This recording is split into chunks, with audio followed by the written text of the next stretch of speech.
Good morning, everybody. I'm Addy and Roke, streaming on Quarkforge. Joining me today is Pure. Say hello, Pure. I do not believe they heard you. One moment. I seem to have this issue every time.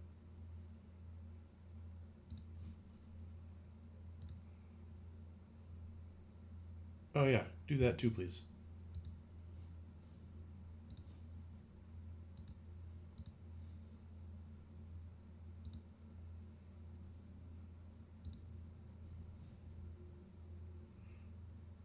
Alright, give me another sound check.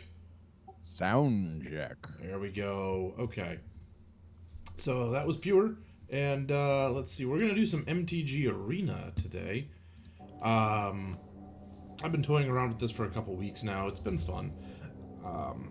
And it was actually something that Pure had told me that he had done in the past, so figured maybe we can give this a shot. Yes, Now, you've definitely been playing Magic for just a couple of weeks. You're completely inexperienced. I mean, well, MTG Arena. Morning, Didn't you play Fate. it when it first came out? Let's see. Let's go with. Also, good morning, Fate. Let's start with a friendly challenge. I'm gonna use my. I don't know where that's going to pop up. It'll pop up in your friend menu.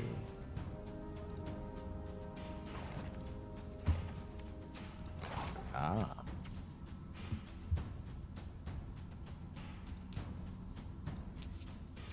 I suppose I should pick a deck. Yes.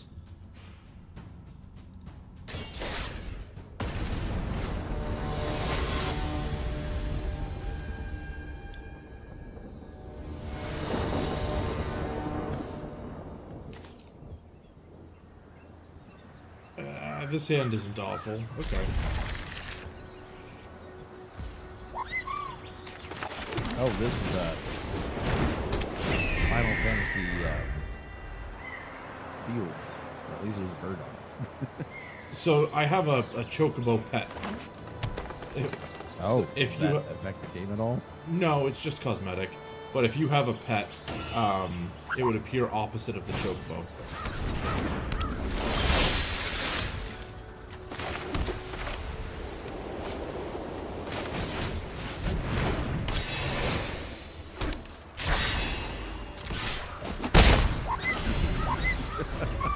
What's that? Oh, the fact you already did damage.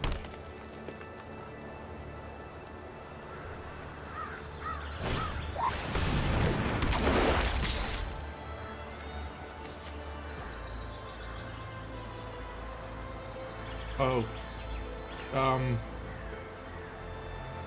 Okay. I have no idea what this happens. You just attacked with your jungle delver. Because that's What's that? I mean, it hurt the jungle delver. Also, you have more than 20 health. That's fun. Yep. Healer's Hawk has lifelink. That's just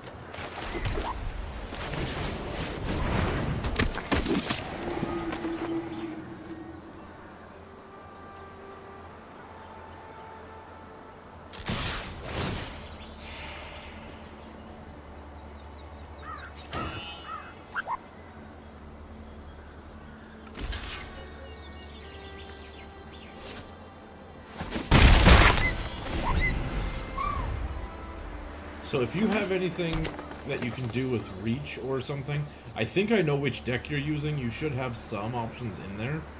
that requires me to draw them. Yeah. Kind of why I was hoping you would have something.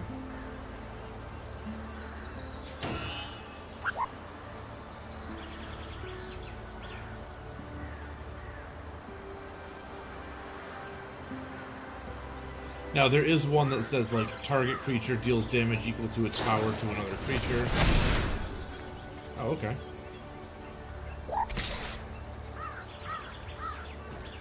Yeah, I'm gonna let that through. Yay, I did slight damage.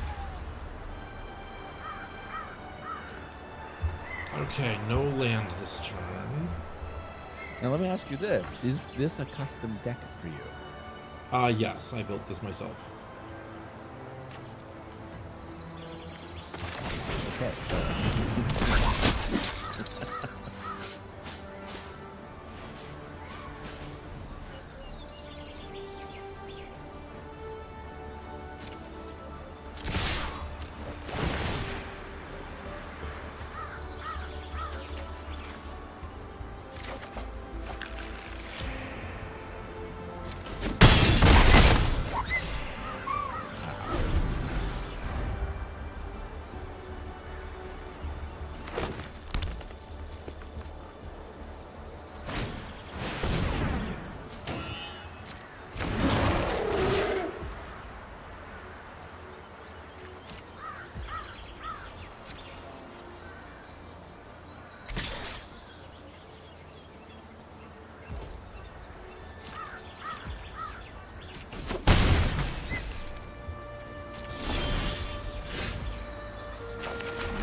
Oh dear. Well, I don't have enough mana to equip it yet, so at least there's Small that. wonders.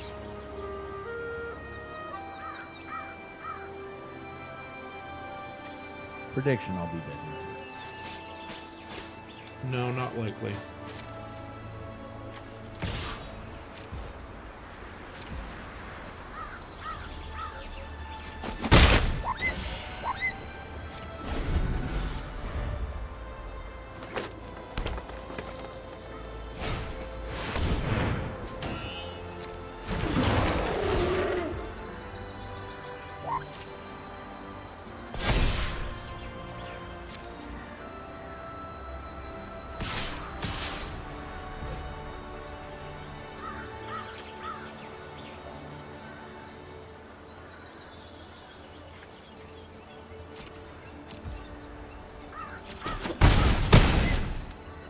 First time I got you under 20.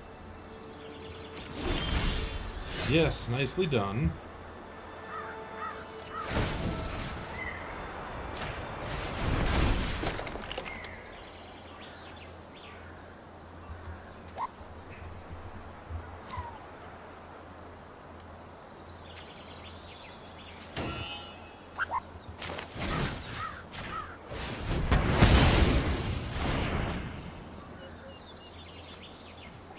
Oh, that's a thing. Yep.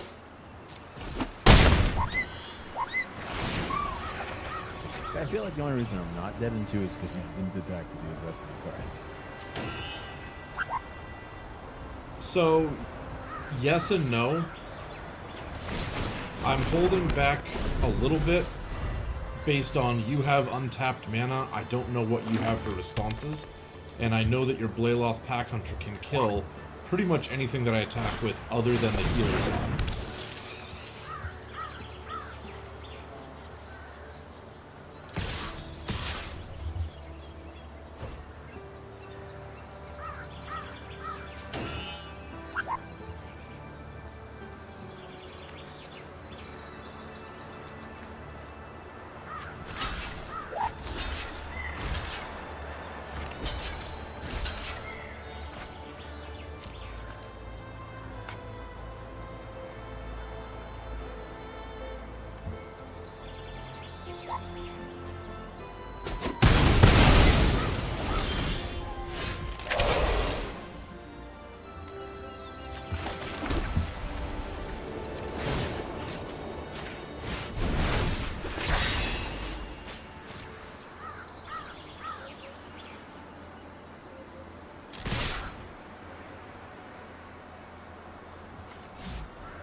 What was that?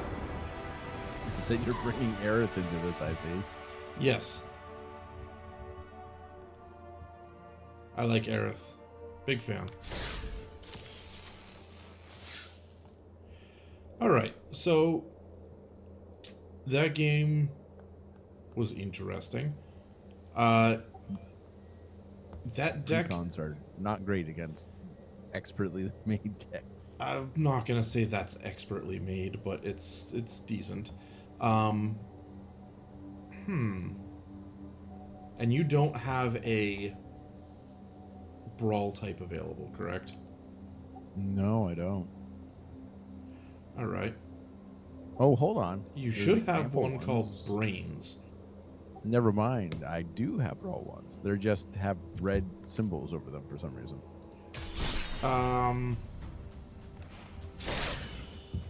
I'm gonna give it a try. We're gonna do a challenge. Let's see.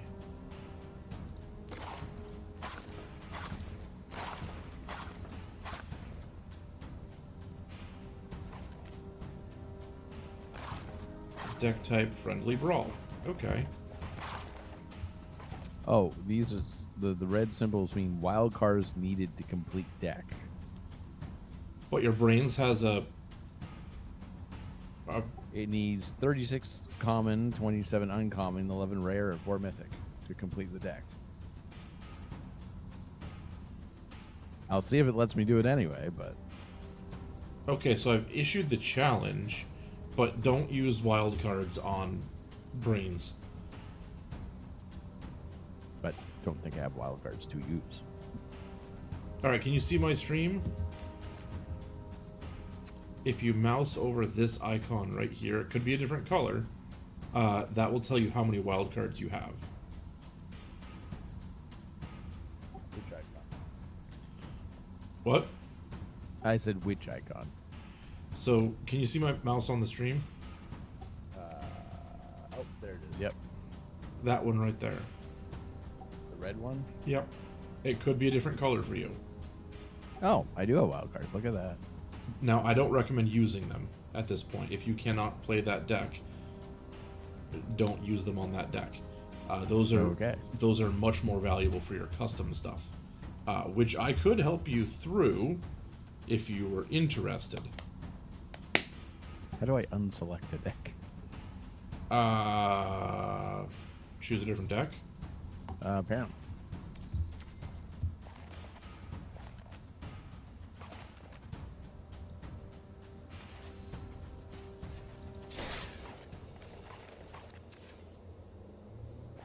So I have play as an option. Did you select a different deck? I did select a different deck, so it should stop being an option.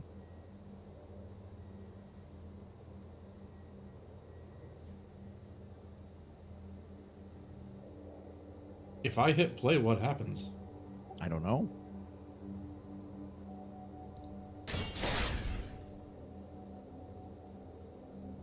Are we playing? Not on my end.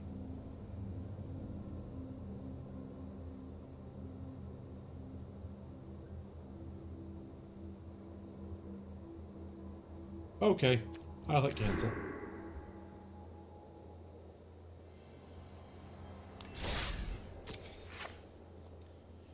Okay, so what I'm gonna say is we can keep going with your precons if you don't have a deck available. Otherwise, we can go through the process of making you a deck.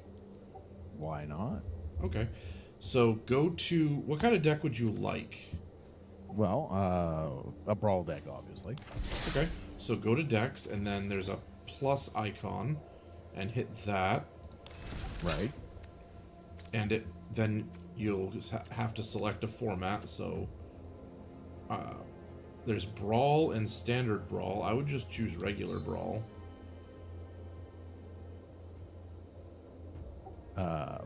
Where do you see the selection of format?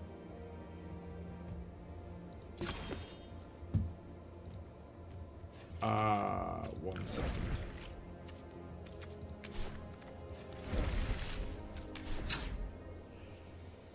Okay, so I'm in decks. I hit Right. make a new deck with the plus here. Well, maybe it's because I already have the drop down for Brawl. Yeah, so It's you're... different. I see. And then once you select a format for Brawl, now you've got this screen. It's asking me for a commander. Yeah, so it'll show you all of your commanders available. And I don't know what you have available, so would you mind streaming your screen to Discord?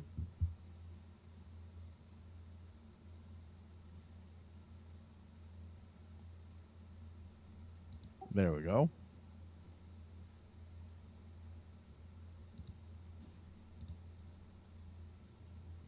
Okay, so do you know what color you want to play? Well, historically, I try to play green, but let's mix it up and do a white deck. Or a white multicolor deck. Okay. So, why don't you, over here, see where my mouse is, hit that button, and that'll bring up your multicolors.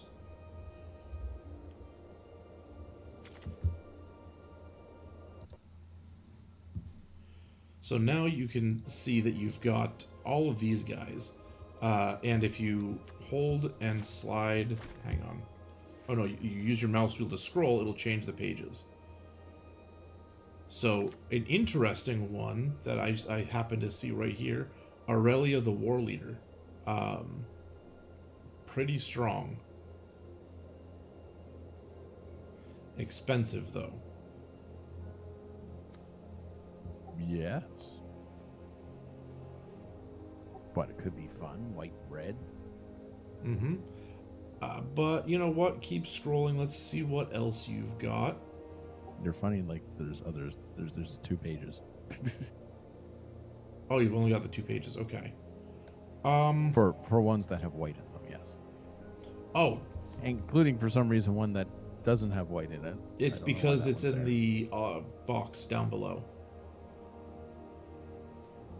You can use white mana as part of activating an ability. So therefore, that is a white eligible commander because it's printed on the card. Fascinating. Do you want to have white? You can deselect the white icon up top and see other colors. No, I wanted to try to do a white. Okay, white so something. Yep. So take a look through, see what you see. What's Aurelia above the law? Do I have that one? I do not have that one, so I have to read it on your screen. 4/4 Flying Vigilance Haste. Whenever a player attacks with 3 or more creatures, you draw a card. Okay. Whenever a player attacks with 5 or more creatures, Aurelia deals 3 damage to each of your opponents and you gain 3 life. Okay. It's kind of neat for a multiplayer game. Yeah. Is multiplayer functionally available in this? I don't know. I don't know either. Alright. So go ahead and pick a commander, and we will see what we can do with that.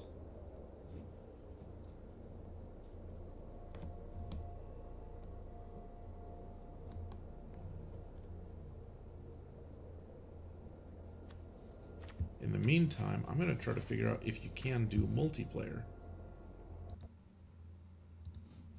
All right, so I have picked a commander.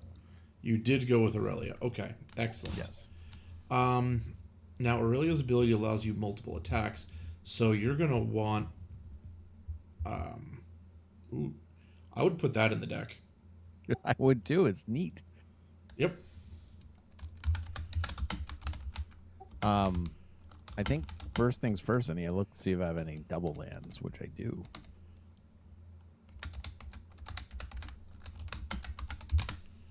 Because we can use that to reduce the boring normal lands, right? Okay, so I have thoughts on that.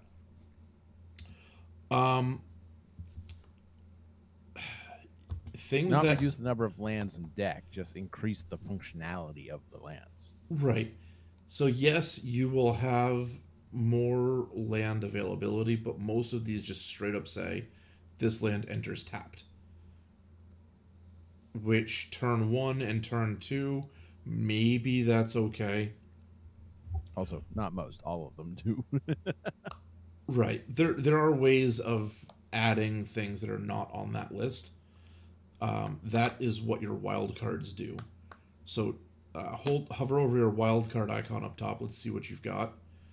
You've got 28 common, 34 uncommon, 17 rare, and 7 mythic. And those are cards that you don't necessarily have to own. You can just add them to the deck. And some of those could be lands.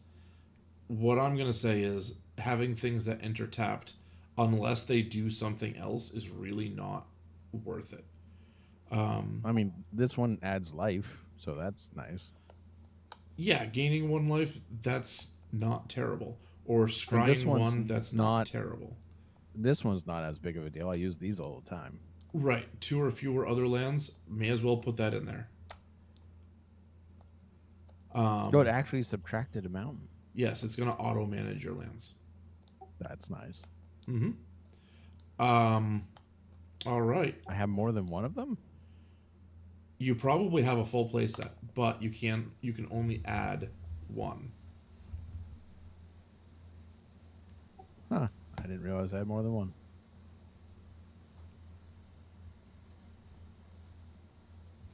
All right. So okay, the next thing I'm going to say is, in my opinion, the first thing you should do is put 10 different cards in that are dedicated to spot removal.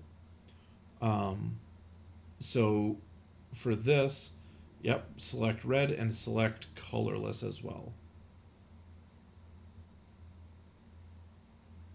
Okay, now you're going to want to diversify this. You're not just going to want 10 destroy target creature, right? You're going to want some that say destroy an enchantment or an artifact, and if you can get things that say multiple creature types, or not creature types, but like just if it says destroy target artifact or enchantment, right? That's a beautiful ad. Okay, so this is your filters. Now this is what I was talking about. You can check not collected. Right. I was looking to see if I could check, like, sorcery or artifact. Yes. So oh, there it is, right there. You're going to want instant as well.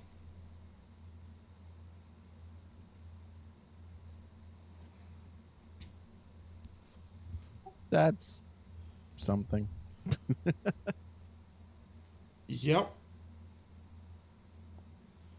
All right, so looking through here, Elspeth's Smite is 3 damage to target attacking or blocking creature. It's only 1 white mana. That's cheap. It's cheap and 3 damage. While it's not a straight up will kill everything, that will kill a substantial amount of creatures. So I would put that in. Let's see.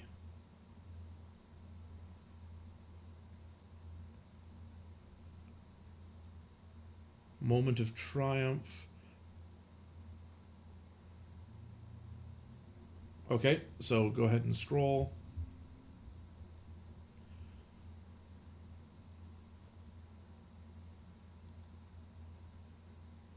Okay, so Tuanos endures. It says exile target creature. It gains at the beginning of your upkeep. If this card is exiled, it perpetually gets +1/+1, and then you may put it onto the battlefield. Okay, so that's not a removal, that's like a buff. Also, when something says perpetually, it means forever going forward. So like if the creature dies, it still has that buff when it's in the graveyard or goes to exile or gets shuffled back into your library. It seems at the beginning of your upkeep, every turn, if it gets kicked out, it can come back. Yeah. That's really powerful. As long as you can keep that card exiled, yeah, it is. And it's really, really cheap. Yep. I think you might have an issue building around that, but you probably could. Okay, well, for the purposes of today, let's go a little bit easier. Yeah. Now, don't get me wrong. I think that's a powerful card. I just, with what you have access to, I don't think you can build around it yet. Let's see.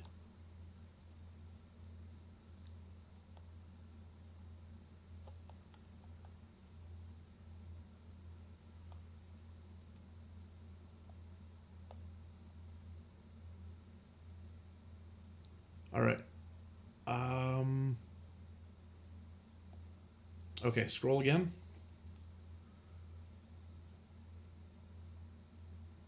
Dog Umbra. As long as another player controls enchanted creature, it can't attack or block. Otherwise, this aura has Umbra armor. Alright. That's actually pretty cool, but not what we're looking for. Journey to Nowhere. Take a look at that one.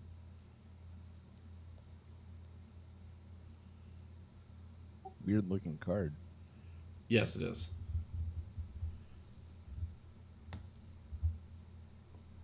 So that's a bit of spot removal for creatures.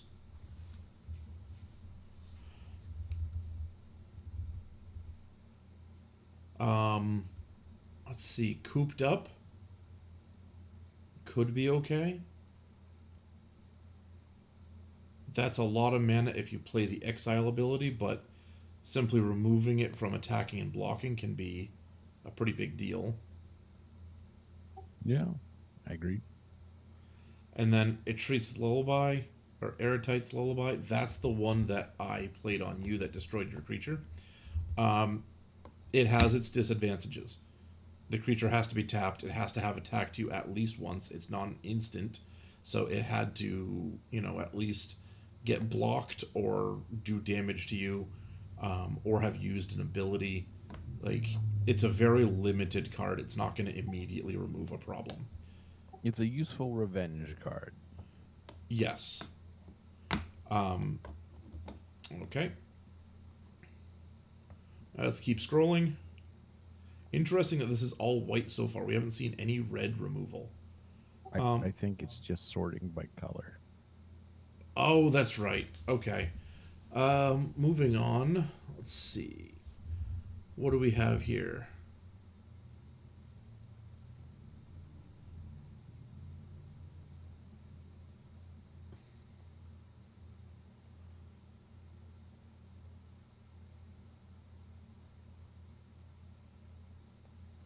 Okay, not on my watch is actually a decent bit of creature control. No, look at that. Yep. Yep. All right.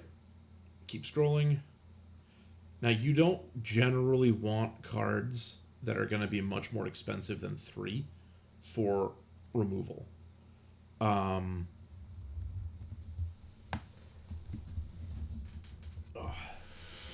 It's just in order to, get that removal, that's a lot of mana. Okay. Banishing Light. So this is a non-land permanent until the enchantment leaves the battlefield. So unless they have enchantment removal specifically, that's a big problem solver. That is. You like problem solvers. Yep. I find it interesting that it actually adjusted my lands, so I increased the planes because I haven't added any red yet. Correct. Let's see. What else was I looking at? So there's Banishing Light.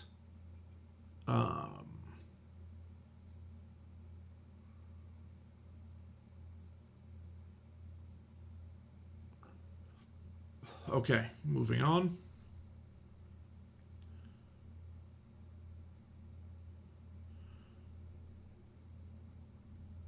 So make your move as a artifact, enchantment, or a creature with power 4 or greater. That's not terrible.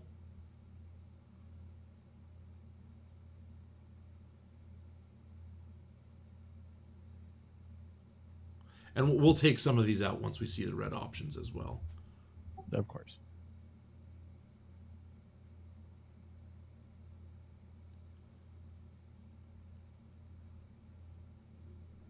Okay. Oh. The next one over, Stormplane exile target non-land permanent opponent controls until this enchantment leaves the battlefield. I mean, you may as well put it in. And then the next one, Memories of Nibelheim. I mean, absolutely need to put that one in. Yep, I would put that one in. Just for the art. It's beautiful.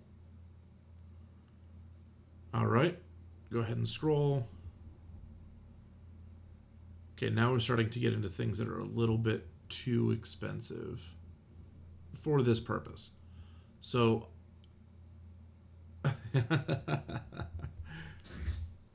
I would keep scrolling until you find the red. Found the red. Okay, now removal with red, you're going to see things like or an amount of damage to a creature or to each creature or, things like that. So fire magic is 1 damage to each creature. That does mean your creatures as well. Burst lightning is 2 damage. It'll get rid of smaller creatures. If you need it to get rid of a bigger creature, it's much more expensive. No, it says to any target, not all targets. Correct. That is one specific target. So a small creature. So that one's not going to hurt me. No. So I feel like that'd be good. I mean, we can put it in. We'll toy with things after, but for now, putting it in is not bad.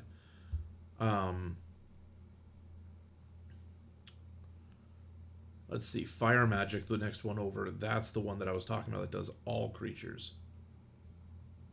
Right? So you've got to be careful about using that. Yes. Okay. Next one over. Galvanic Bombardment is an X damage, where X is 2 plus the number of cards named Galvanic Bombardment in your graveyard. Okay, so that's really only going to be 1 in Brawl format. Okay, moving on.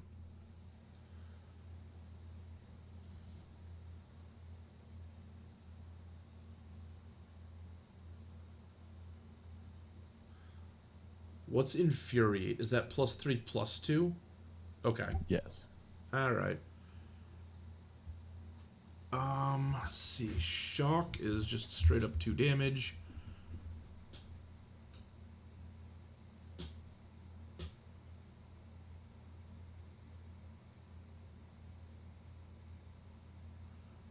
Okay, what does Torch the Tower do?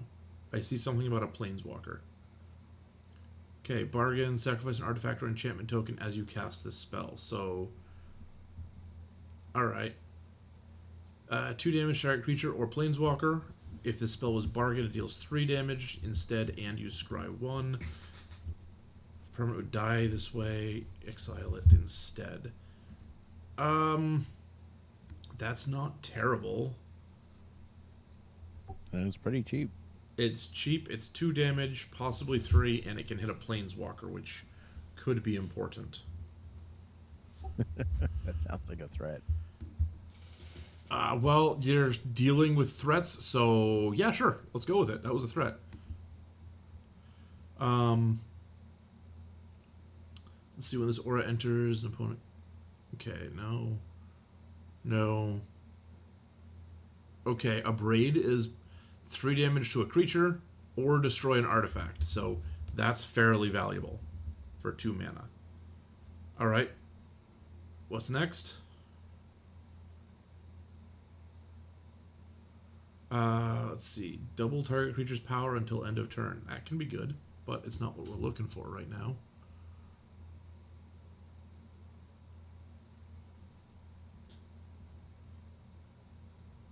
You know, this Chandra's Pyrohelix.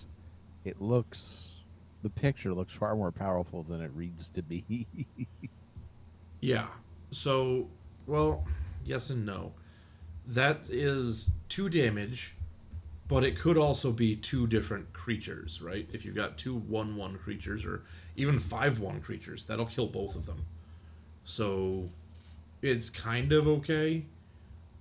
Fire magic would accomplish the same thing. It just, would do damage to your creatures as well. So, yes or no? I'm going to say no on that one. Okay.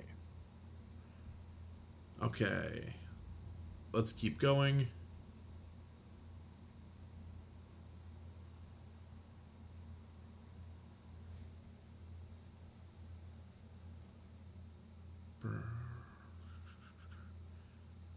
Okay, that Agate Assault is an exile an artifact, or 4 damage to target creature with exile. So it's like a braid, but more expensive and more damage and exile. I like it. Okay.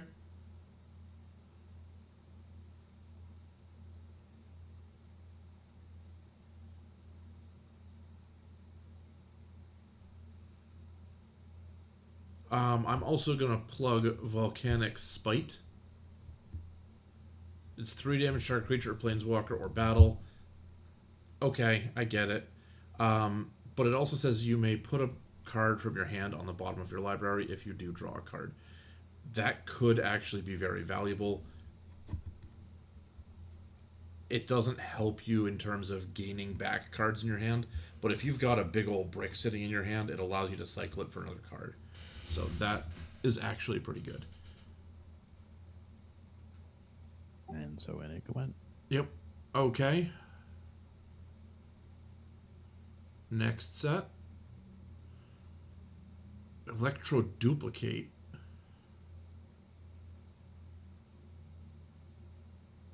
Ah, okay.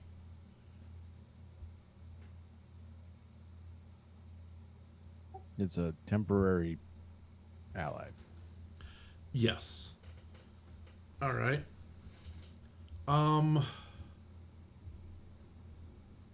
Fiery Annihilation. What's that?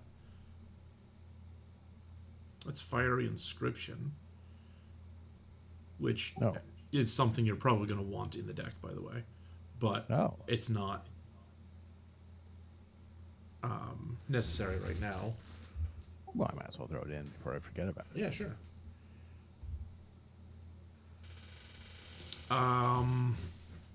Fiery Annihilation, 5 damage to target creature. Exile up to 1 target equipment attached to that creature. If that creature would die this turn, exile it instead. That's There is decent. someone I wish I could have used that against last night. Huh. All right. Yeah, I mean, yeah, go ahead and put that in. That's pretty good. I'm getting a stronger urge to make a red deck. Anyway, in real life. Okay, so now let's go. Yeah, that one. What next? Next. Okay, we're starting to get into the 4 cards here. Hey, look, it's Blitzball. Side quest, play Blitzball. Actually, let me take a look at that. Okay. Beginning of combat on your turn, target creature control gets +2/+0. If the player was dealt 6 or more combat damage this turn, transform it, and then attach it. The equipped creature gets +2/+0 and has double strike. That's not awful. I'm not going to say put it in just yet, but that's not terrible. Okay, a couple other things that I want to look at. Raid Bombardment.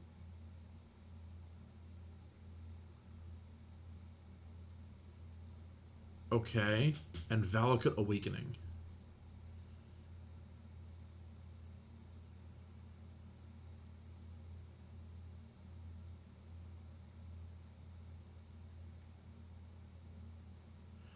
Okay. Would you, for now, would you drag Valakut Awakening into the deck? Certainly. Okay, excellent. So now scroll to your artifacts. What? Yeah. Oh, till it says artifact. Yeah, until you get to the colorless ones. I mean, there's an artifact creature here, and Yeah, it'll be colorless with low mana cost to start. oh, so get out of the reds. Yeah, get out of the reds. Okay, here we go. So Bonesaw, I want to Ornithopter. use in real life. It could be fun. It doesn't do much. No, it's just it's a blocker. It's also an artifact, so there's certain things that are already there that you can sacrifice it to power them. Like, it's just a 0 cost thing that would... I don't know. What's wear and tear? Hold on. Take a look at wear and tear. Destroy target artifact, destroy target enchantment. Do you have one of these in the deck yet? I thought we did. It's right here. Yes. Okay, perfect. The little white thing on top. Ah.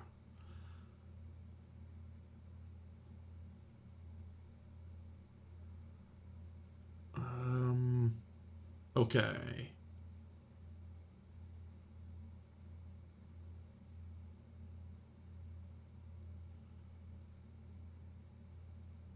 All right, go ahead. Scroll. Goblin Firebomb. Sacrifice this artifact, destroy target permanent. What does that cost? 7. Ah, that's a little expensive for what it does.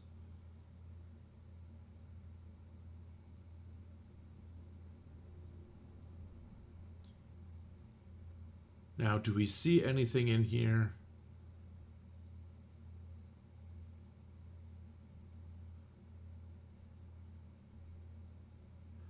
That would be removal.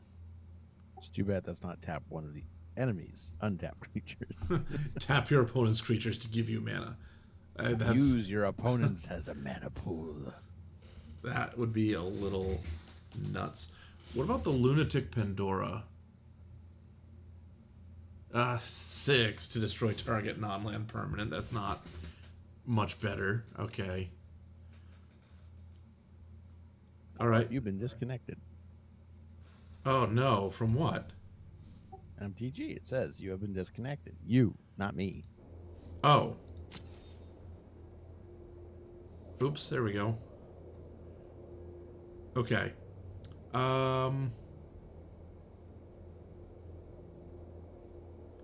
Why is this red? I'm assuming because it's banned. Not legal. For Brawl, specifically. Yes. Okay, so that's a bit too expensive for what we're looking at. Okay, so let's take a look at what you've got for your stuff. Elspeth's...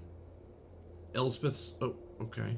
We're doing it this way. That is not what I was... Okay. So we want 10 removal spells, right?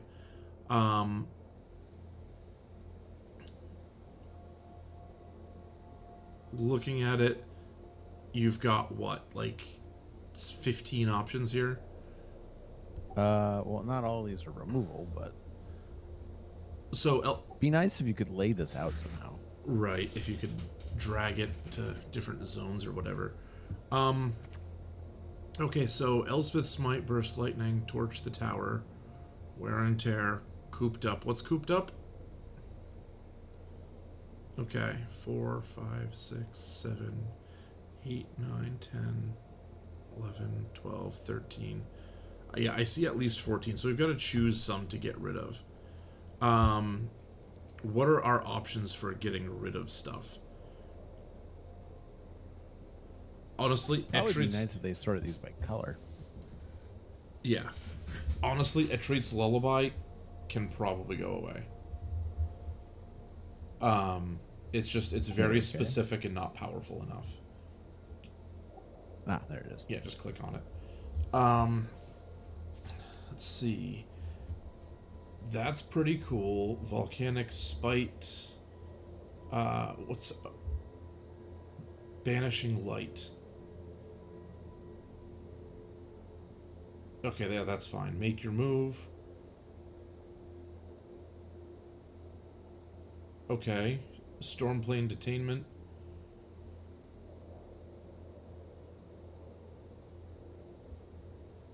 Okay, Stroke of Midnight.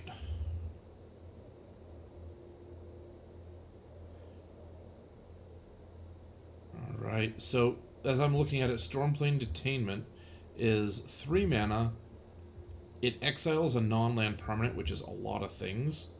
But it can come back.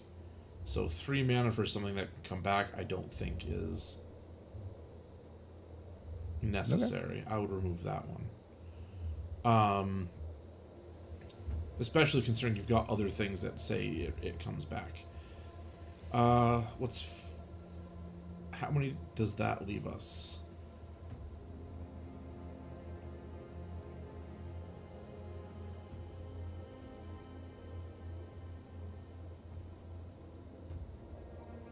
We're at like 17.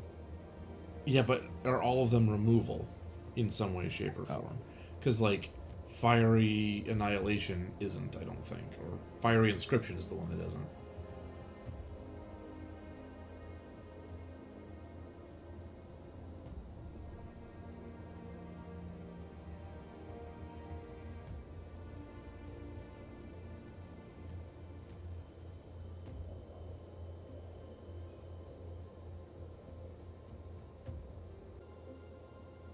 Okay. Okay, so Valakut Awakening and Fiery Inscription are not. So you're at what? 15? 15. Okay, so you still got to take out 5 more.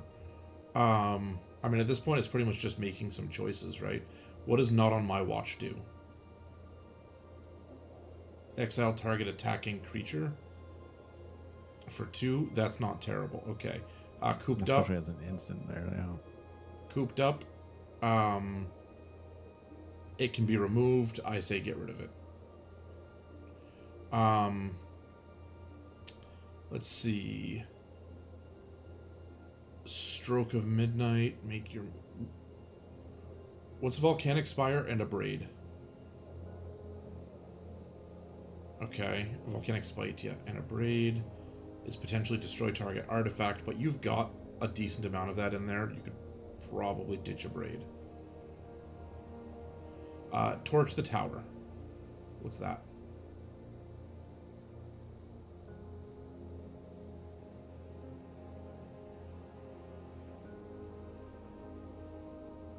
Okay, right, that's the bargain one. Okay, that can stay. Agate Assault.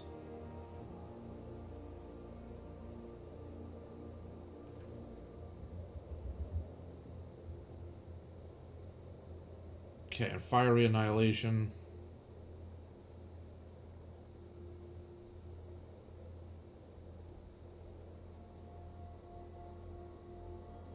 Alright, so all of these are pretty much just good, and you need to remove 3 of them. So I'm going to take a look at the higher cost ones, and say, you know, maybe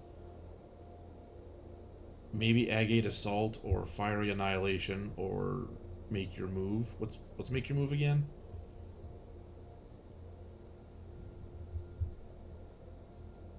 I mean, that's out. Maybe that one.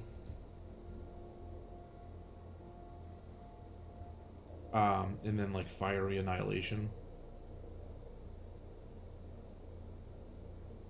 Yeah. So that should bring you to 10 removal spells. There might be 11.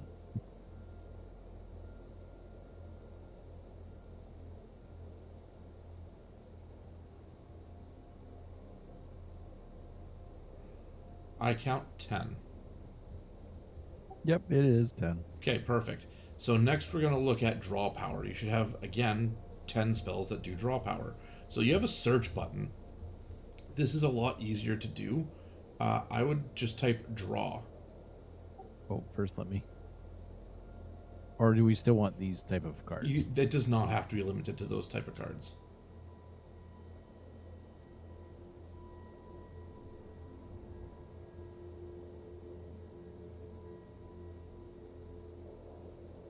Okay. So now what we're what we're looking for here is cards that will recurringly add cards to your hand, or something that adds net more than 1. Does that make sense? Because if you just trade 1 card for 1 card, that's not a great deal. No, it's not.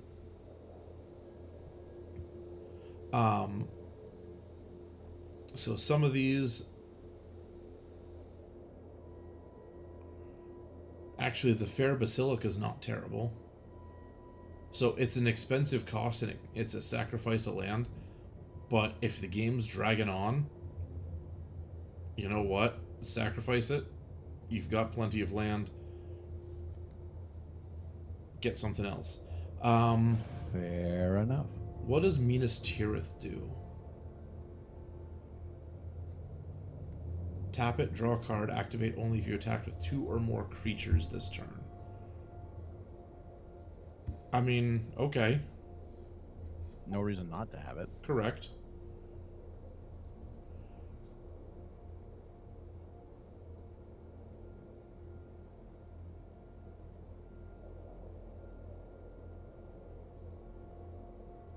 Whenever another creature you control with power 2 or less enters, gain 1 life and draw a card.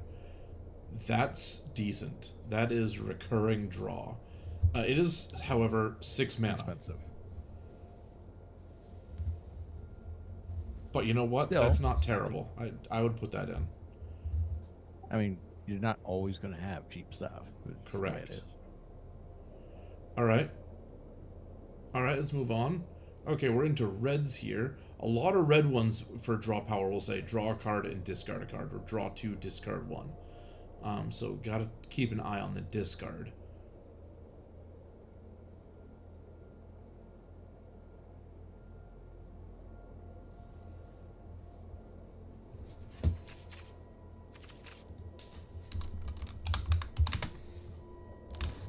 And I'm going to start searching on my end, except I'm going to filter it by not necessarily cards I have in my collection.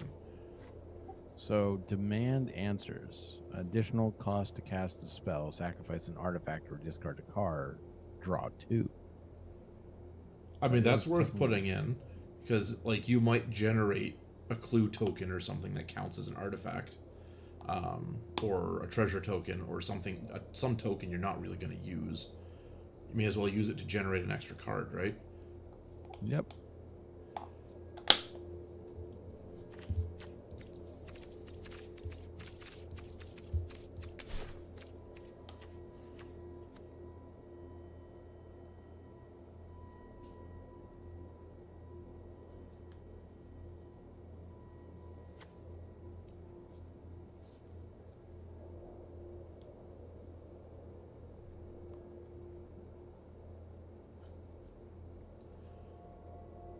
Gift a fish, or gift a tapped fish, okay. Yeah. Can't say I've seen one of those before.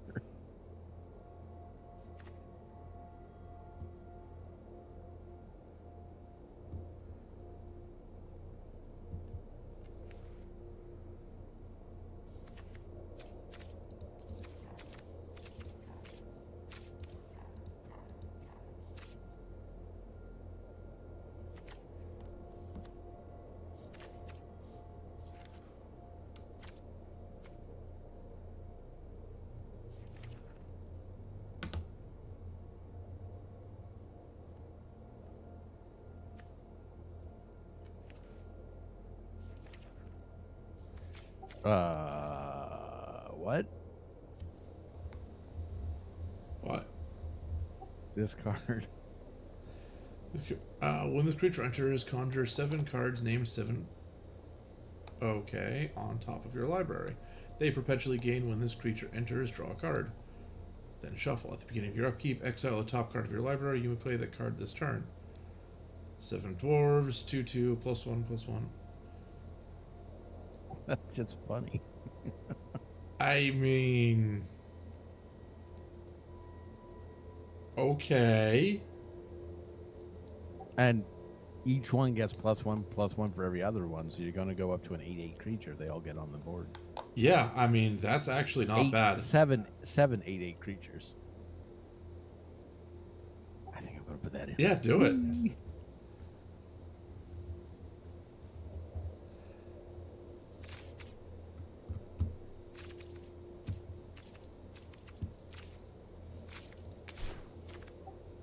Now, see, this card looks good for someone I know.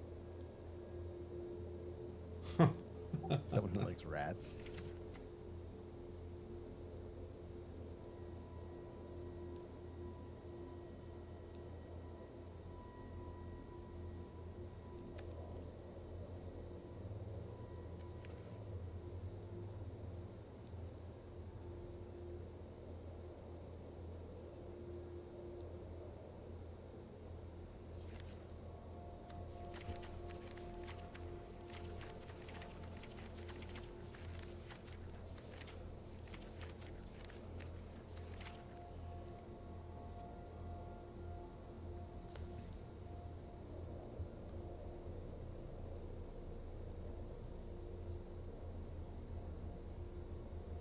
So I'm gonna ask you to. Okay, you're there.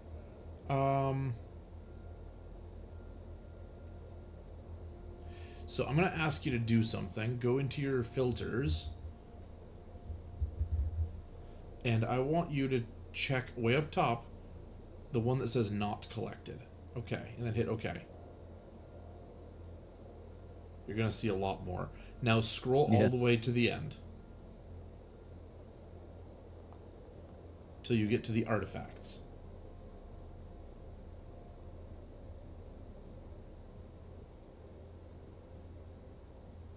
Okay, stop. Nope. Right there.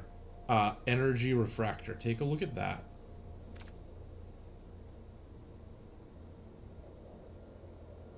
That's nice. Oh wait, hang on. That's not exactly what I was thinking it was. I mean, it's nice because it's when it enters, draw a card. On the go forward a little bit. Okay, take a look at Mindstone. This is much like that other land that I was talking about. Sacrifice or pay 1, sacrifice it, draw a card, tap it for a colorless mana. So in the early game, this will help you mana ramp. In the late game, when you don't need that mana ramp anymore, it's an extra card to your hand. Fair enough. And I think it's either common or uncommon, so you should have a decent number of grabs there.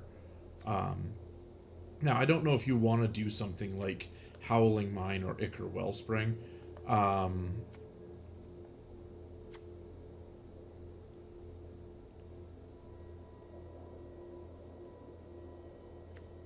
I like Howling Mine. That's pretty fun. The issue with Howling Mine is that it also gives it to your opponents. So you're allowing your opponents to draw more cards. It's not necessarily terrible. That player. Yes, it's not just you.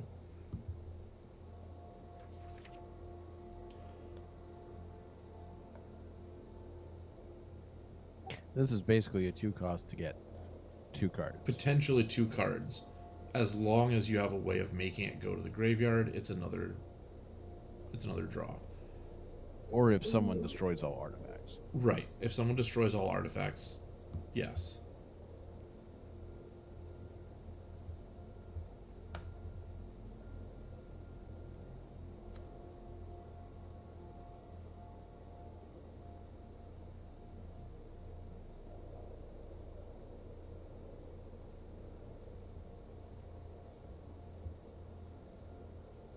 There's another one a little bit later, Spare Supplies, that kind of forces that mechanic.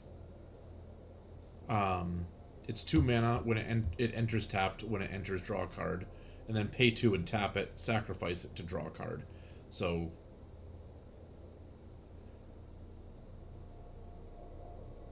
I don't know how these are sorted. what are they? The cards. I don't know how the cards are sorted. Okay, so basically, it's it goes white, red, multicolor artifact, and then within each of those, it's by mana cost. So your total mana Is it cost. alphabetical then? Then alphabetical. Oh, so exactly how I sorted my cards at home. There you go. So the one you were talking about then, what was the mana cost? 2.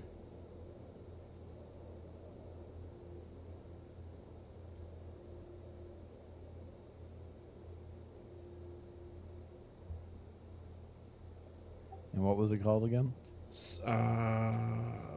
Spare Supplies.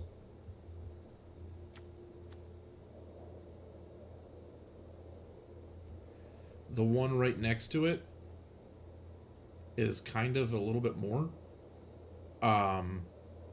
It enters with 3 counters on it. It's potentially draw 3, but it's 8 mana to draw 3, so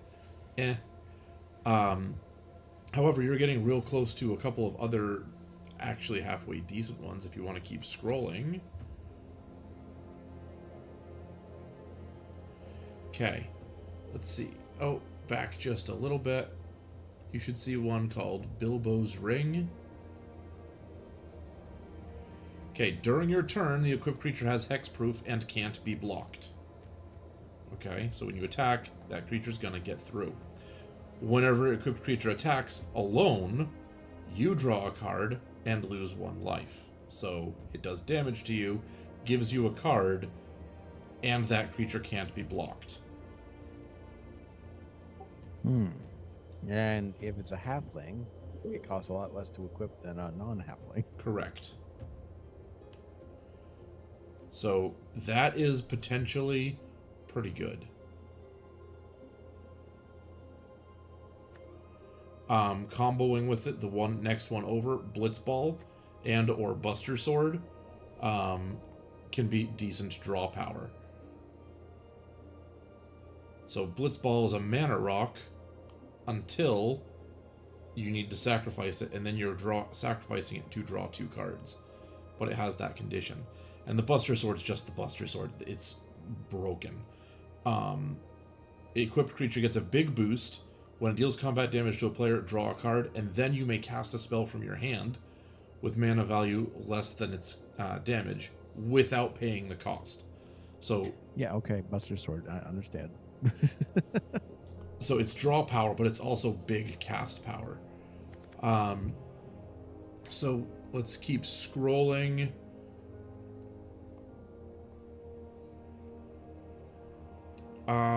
Let's see.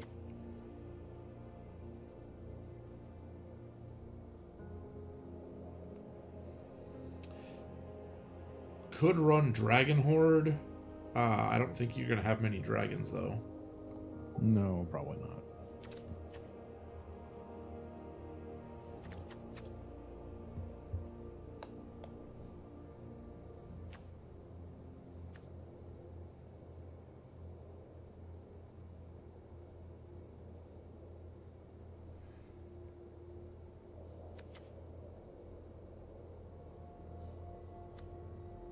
Alright, I'm moving on to 4 mana cost cards, and there's a big one here. Go back a little bit. It's called the One Ring.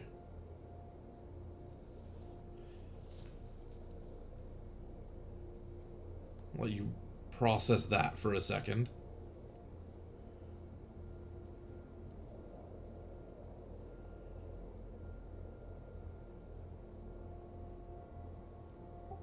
Huh. Yeah. That's a big deal. It only works well, truly well, though, if you have a life gain ability. This is true. In actual Commander, where you start with 40, the amount of draw that you get out of it is probably going to be a very, very big deal. The other thing that's interesting about this, it's indestructible, but you can return it to your hand or exile it and return it, and that resets the counters on it.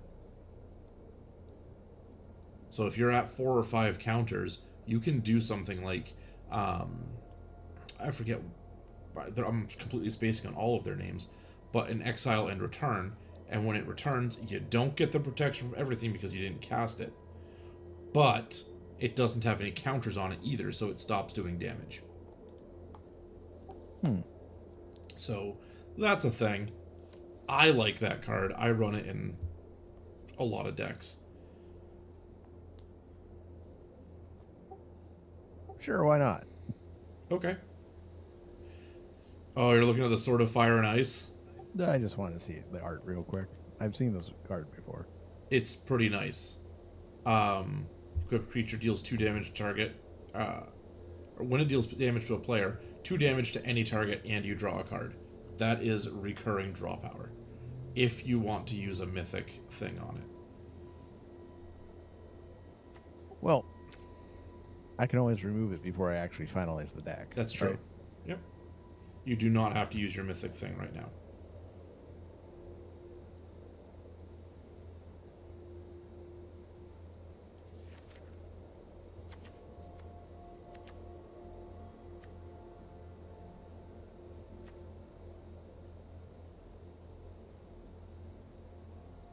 Crew 4, wow. When this vehicle attacks, exile it at the end of combat, then return it to the battlefield transformed.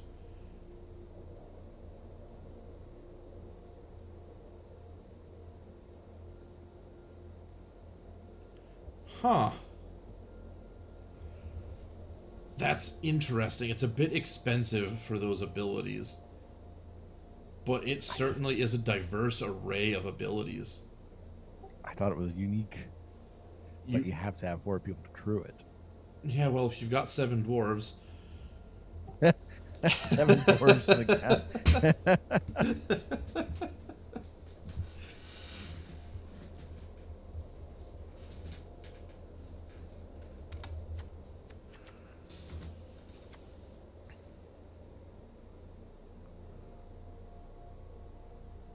Not sure it's worth the cost for this deck, but it might be interesting in a different deck. Yeah, maybe.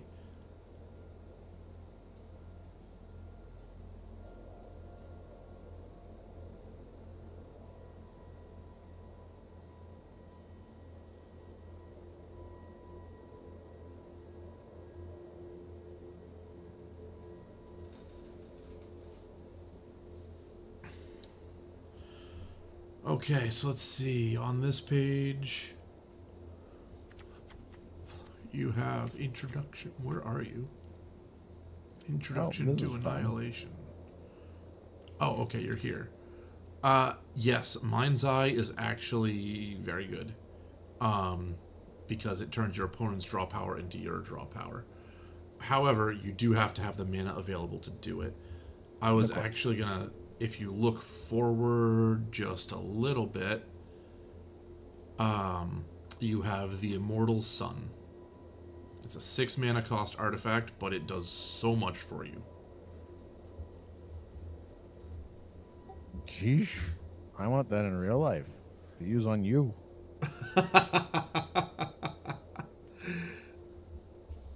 Yeah, I definitely have a deck that would pretty much disable.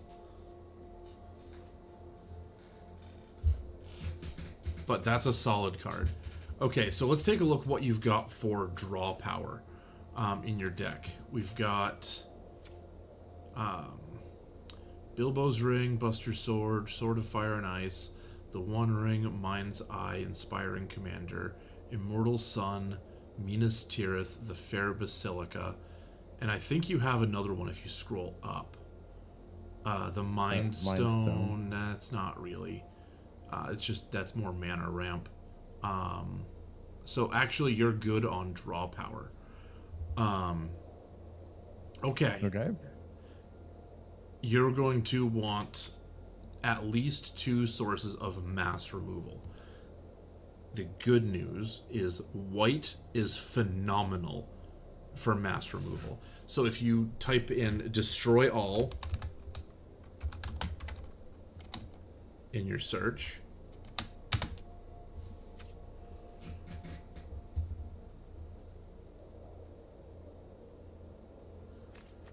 so we have, let's see, Final Showdown.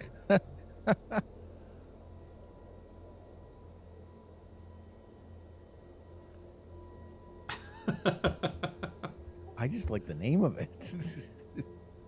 Honestly,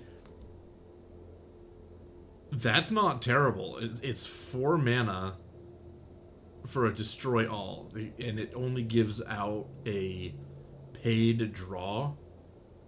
That's not bad. And that might even give you the paid draw.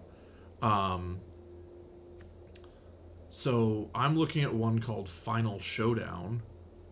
It's 1 white plus and spree, so you pay additional costs and then things happen. For 1, all creatures lose all abilities until end of turn. For another one, choose a creature you control, it gains indestructible until the end of the turn. And then for an additional 5, destroy all creatures. So hypothetically, you can spend, let's see, 6, 7, 8 mana and destroy all creatures, including indestructible creatures, except for one of your choice, because I think that's the way it works. Huh. I'm not saying that that's great, but for 2 mana, that could also be one of your creatures is indestructible until the end of the turn. it might save it if an opponent is saying, let's just destroy all creatures, right? True. So I think that has a lot of utility. But maybe it's not. I'm not going to say that's an ad. Because I'm thinking about the destroy all. That's now 3 white, 3 others for a destroy all. And there are other ways of adding indestructible to your creatures. So it's cool, but once I thought about it, not so much. Also, there's a 4 total cost that destroys all creatures right here. Yep. So maybe if you want to just drop Day of Judgment, or Wrath of God, that's available on the list as well.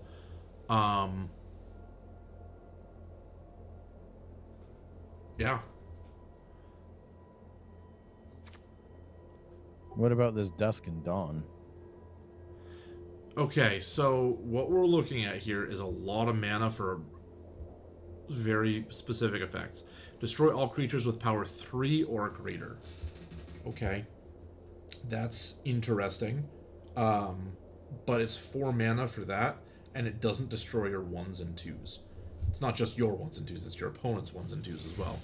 And then if you want to do 2 or less, then you have the Aftermath, but now we're talking 9 mana for a destroy all.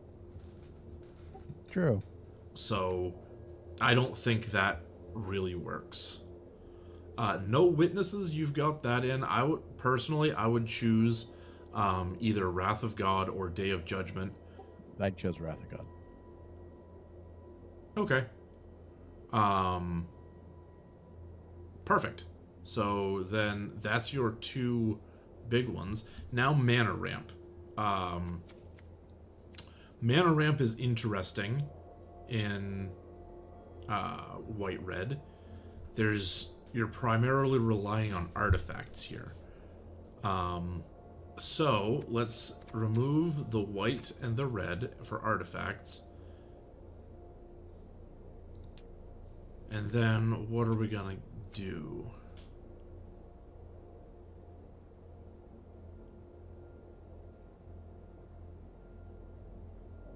Okay, so we could search for 1 mana, and that would give you a bunch of artifacts that add 1 mana. So it would help with your mana rocks. So like Chrome Mox, add 1 mana of any color of the exiled card. Mox Amber, add 1 mana of color among legendary creatures or planeswalkers you control.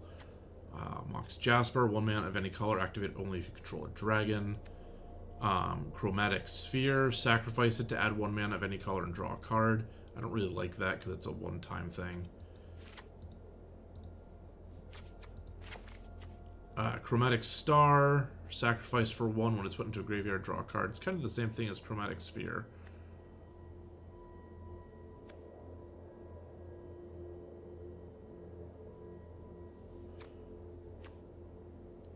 However, Arcane Signet, you've already got one, and it's just a tap for 1 mana of any color in your commander's color identity. Sounds good to me. So we're going to want probably 10 of these. Not specifically that one, but just these things. Do you have a Cold Steel Heart? I do not. Okay.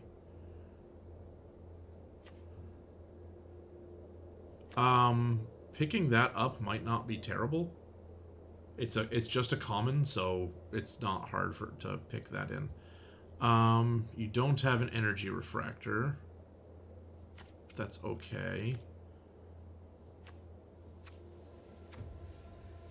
A Mimic.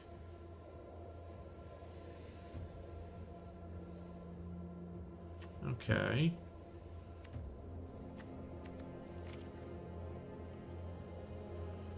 Do you have an Ornithopter of Paradise?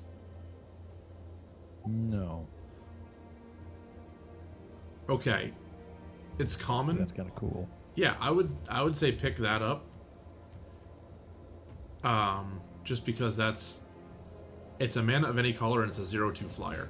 So that could go multiple ways.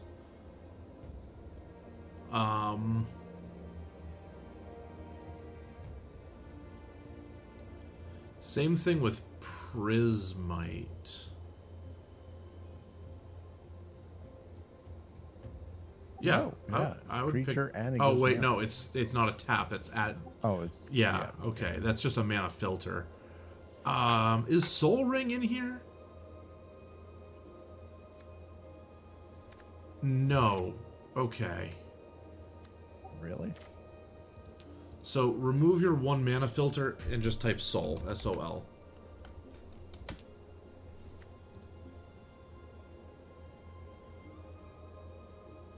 So there's legit not a Soul Ring.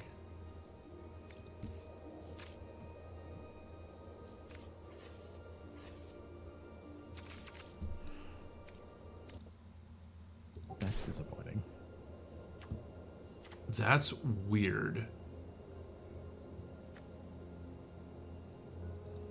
Okay, let's just eliminate the filters.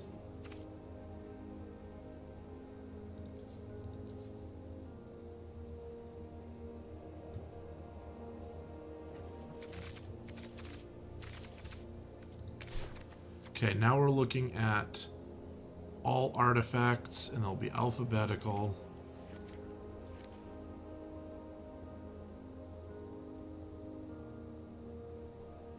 No, I guess it's just legit not here.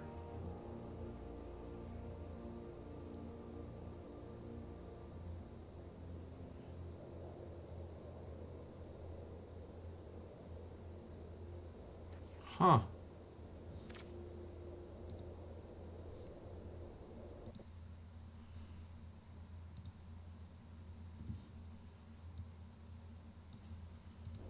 Okay.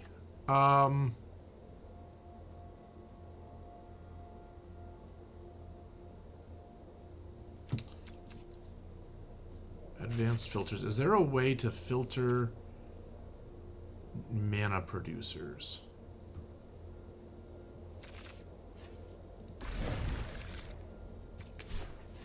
Okay. I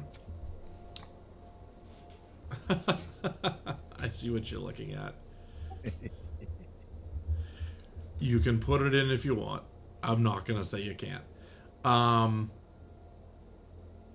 But as far as mana producers go, I mean, let's just take a look through, I guess. What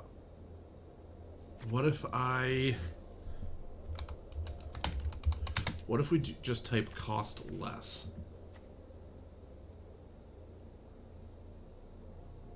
Dragonfire Blade. Equip 4, cost 1 less to activate for each color of that creature. Okay. Now, here we go. Okay, so other mana ramp things that are not quite as mana rampy. Emerald Medallion. It says green spells cost you 1 less to cast. I get it, you're not playing green, but you can find the white and the red. I think it's a Pearl Medallion. Pearl Medallion and Ruby Medallion. They're right next to each other. Oh, nice. So those are 2, and they just reduce the cost of all spells. I personally think that's more valuable than tap for a mana, because if you're playing multiple spells in a turn, that's multiple mana it saved you. Yes. Let's see. Foundry Inspector is artifact spells cost you 1 less, but I don't think that's going to be a big deal.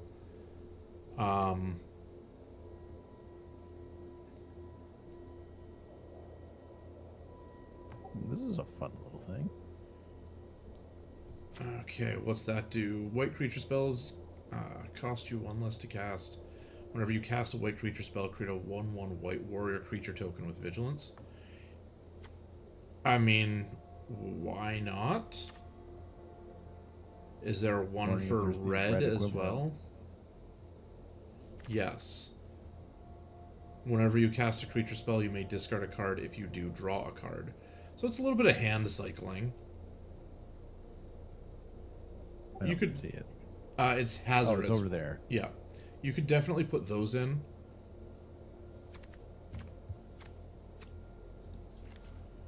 And that's probably all you're going to need for mana ramp. Okay.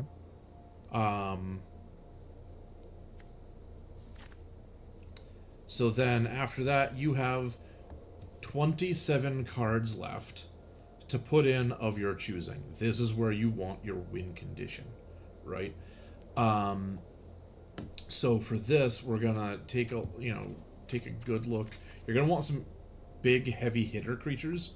You're gonna want some small, like creature generator creatures. Like your dwarf tokens there is hilarious. So I'm going to disable those filters, and we're just going to take a look at what we've got.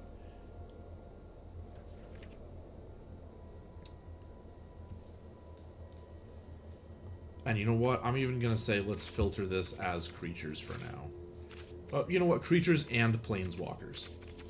And enchantments.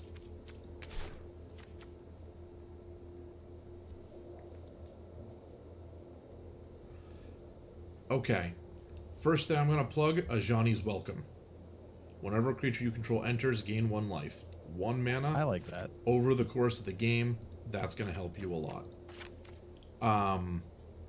Especially if you put in things that say, when certain things happen, put in a 1/1 white creature token or whatever.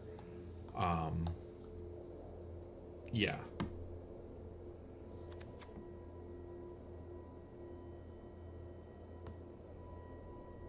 So, and we don't have to stick to just like 1 mana cost creatures. In fact, I wouldn't have that many in here. But let's see.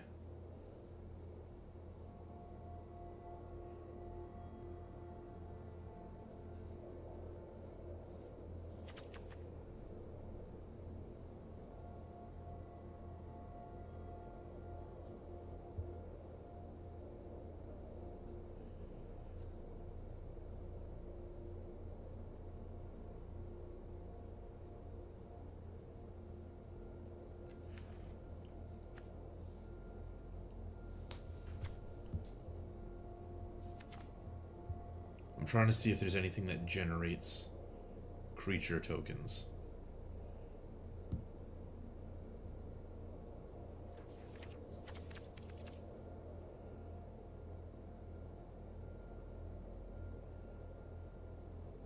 This one's just disturbing. When this creature dies, create a 1/1 colorless Phyrexian Might creature token with Toxic 1, and this token can't block. So that's not a bad thing. It just, the Toxic is a little weird. So Toxic 1 says when it deals combat damage to a player, they get a poison counter, which isn't bad. But unless that's going to be your win con, where you're trying to get them to 10 poison counters, that's kind of just weird. And it's a weird card in general. Yes, so the art is very weird.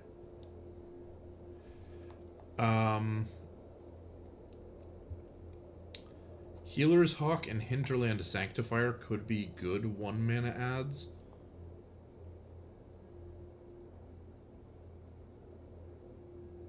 Oh, and you've got one of each already. That's nice. Yeah, yeah.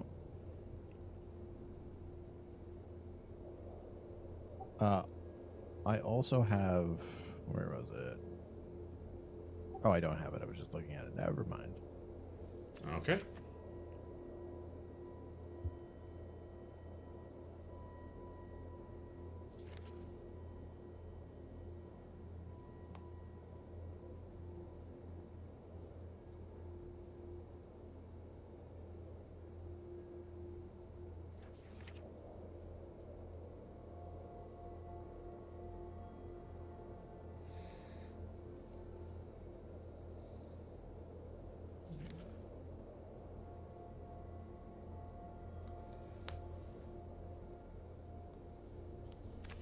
So I'm looking at Soul Warden. It says whenever another creature enters, you gain 1 life.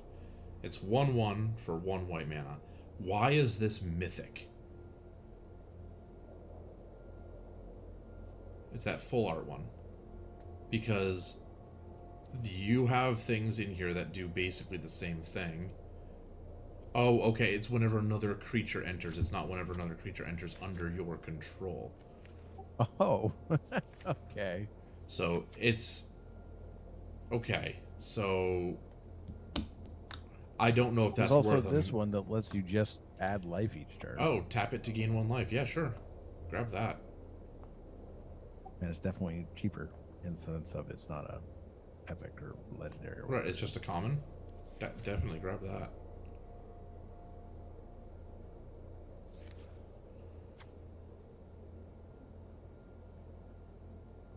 Okay, and then the next one I'm going to suggest is actually Sarah Ascendant. It's back a little bit. This is 1 white mana. And where you seem to have a lot of life gain, it's SE. There you go. Where you have a lot of life gain, and you start at 25, as a 1 mana drop, that's not terrible. For on your first turn. Once in the late game, if you draw that, that's 1 mana for a 6/6, and that's pretty good. So I like it. All right. Moving into the 2 mana cost stuff. You have a Ajani's Pridemate. We have a lot of lifelink. I would put that in there. It's cheap, and it'll get strong. Yep. Ambrosia Whiteheart. I would consider picking that up. This is... When it enters, you may return another permanent you control to its hand. So if somebody's going to just destroy something, you can flash this in, and then bring that thing back. Alternatively... return another permanent you control. Right. So if somebody's saying they're going to destroy your 8/8 creature with their control, you can return that to your hand and save your creature.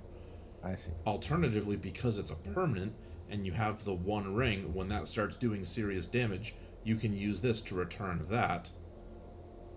Oh. Right? I think that's a good add.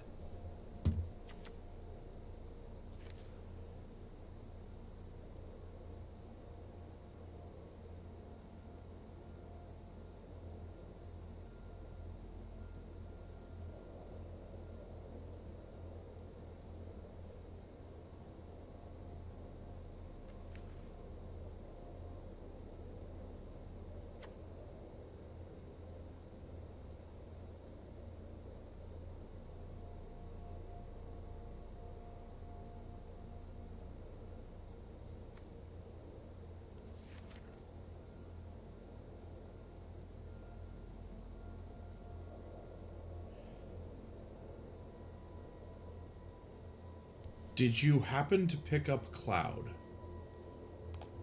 Cloud? What's his... Cloud Midgar cost? Mercenary, 2. 1 white, or 2 white. Probably not. If you have him, he's worth using. If you don't, which you don't worry about picking him up. Okay.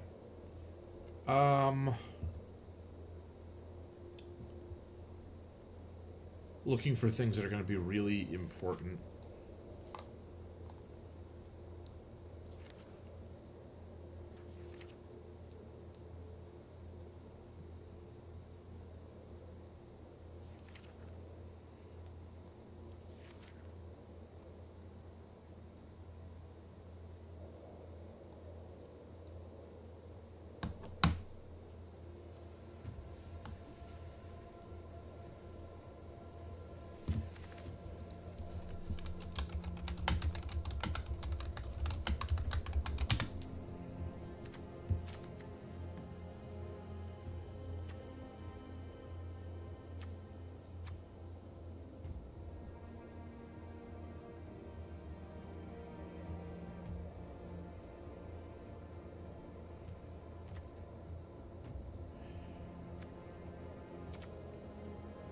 Here's another life gain one. I'm going to say avoid those for now. You have a decent amount of life gain in here. Um,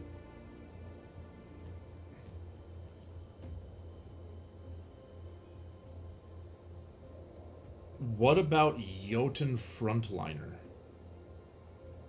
It's a 1 mana cost artifact.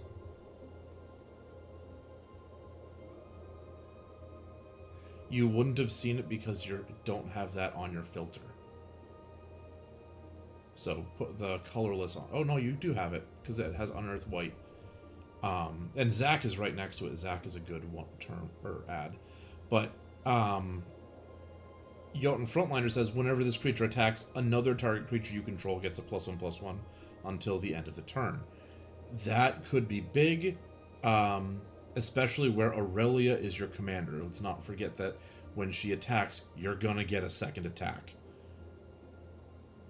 Also, Jotun here has Unearth, which lets you bring him back one last time. Yep.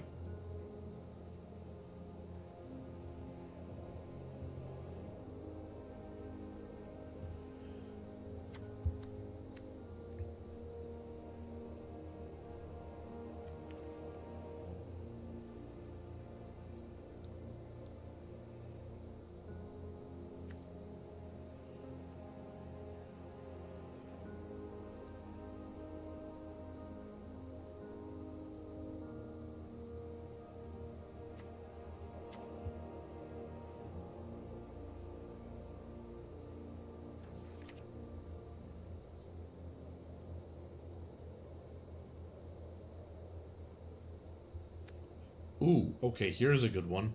Check out Leonin Warleader. It's 2 white, 2 others.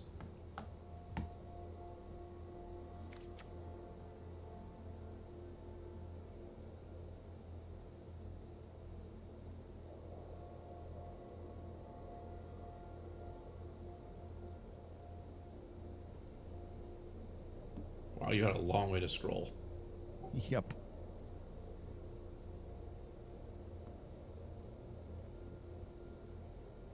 All right, Leonin, what now? Leonin Warleader. Leonin. I think you passed it. I have one. And you have it.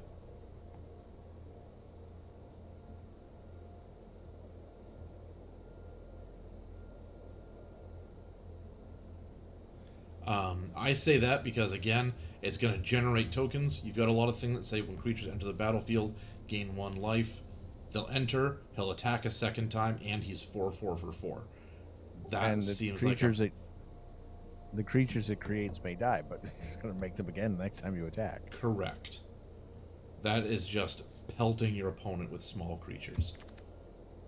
Cats. You're pelting your opponent with cats. Nothing wrong with that. It works really well against some people.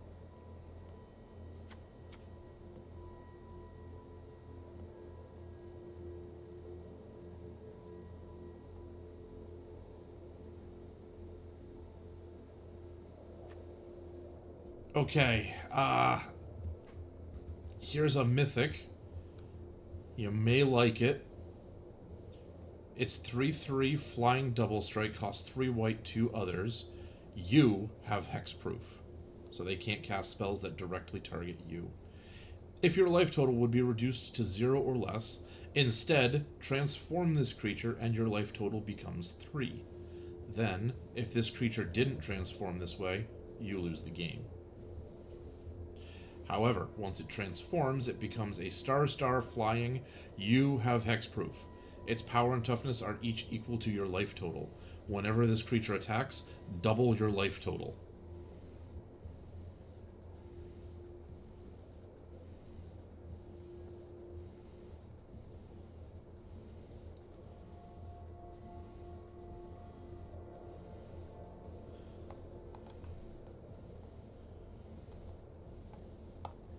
So, if it doesn't transform this way, you lose the game.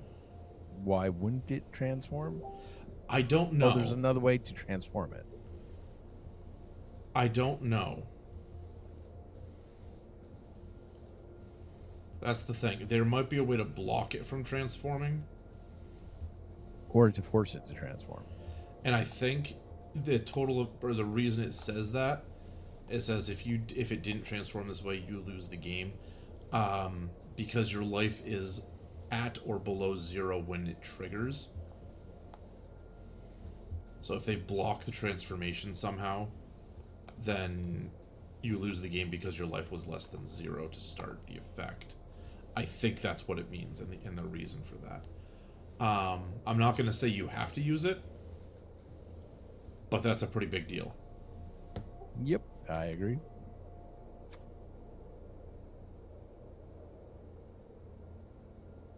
I wonder what that card costs in real life. I wonder if it's a card in real life. Let me check on that real quick. No, I was already on top of it. Oh, okay.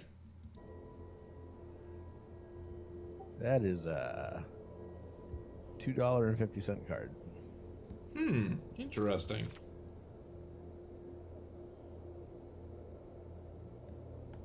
Used to be more expensive.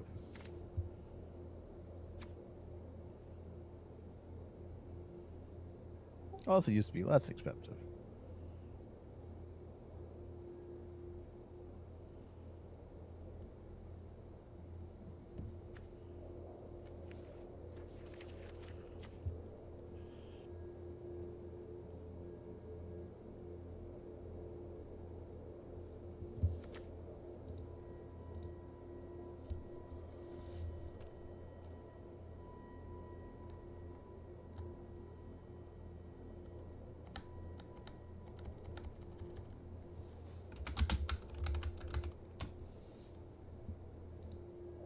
Actually, you can get it for $195 as a foil.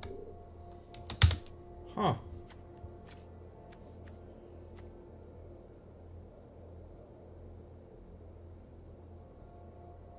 Definitely a card you have to double sleeve.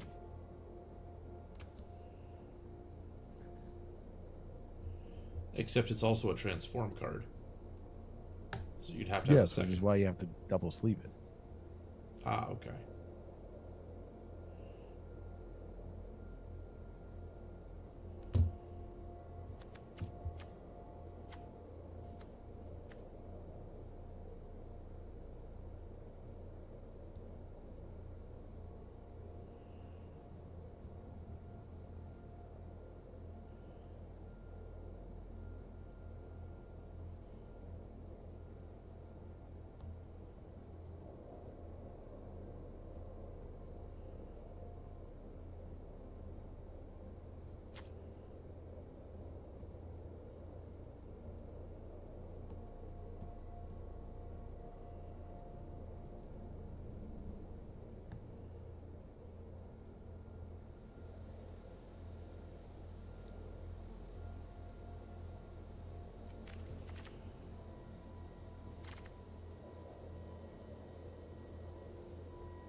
What?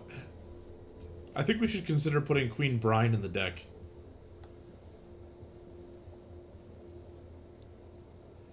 Might take me a while to get there. How expensive? 3? It's 1 red, 2 others. It's uncommon from Final Fantasy. You may have one.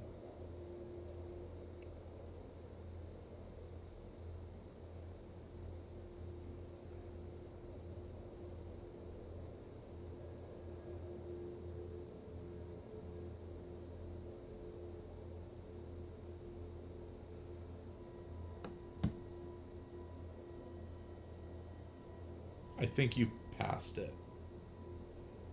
Because it's Q.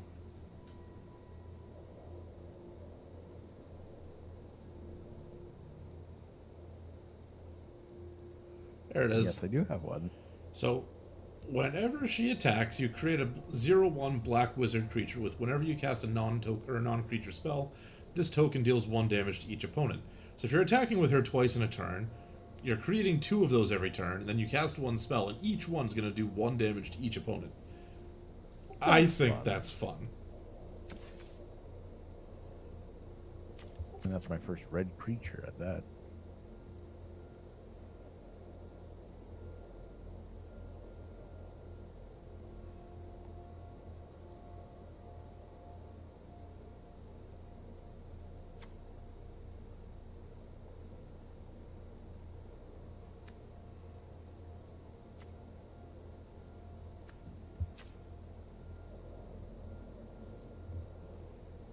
Do you happen to have a Sky Knight Vanguard? Cost? 1 white, 1 red.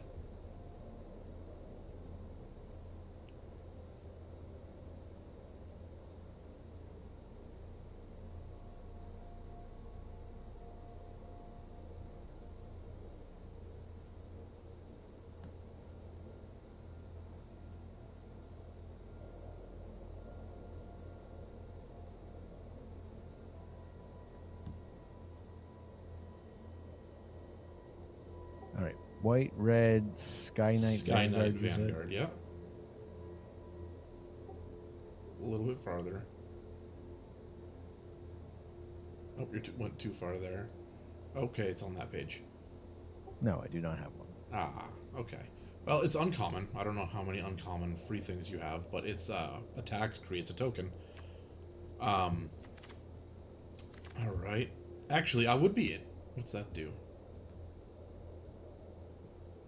Whenever creature you control that's enchanted or equipped attacks, that creature.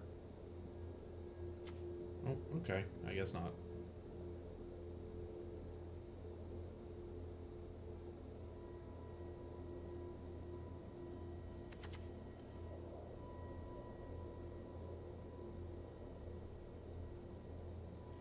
Ooh. How does this room? How does it work? You may cast either half. That door unlocks on the battlefield. As a sorcerer, you may pay the mana cost of a locked door to unlock it. When you unlock this door, manifest Dread. Look at the top 2 cards of your library, put one onto the battlefield face down as a 2/2 creature, and the other into your graveyard. Turn it face up anytime for its mana value if it's a creature. Okay, it's only one target creature for the Tunnel of Hate. And it's double strike until end of turn. I don't know. No, probably not. Probably not.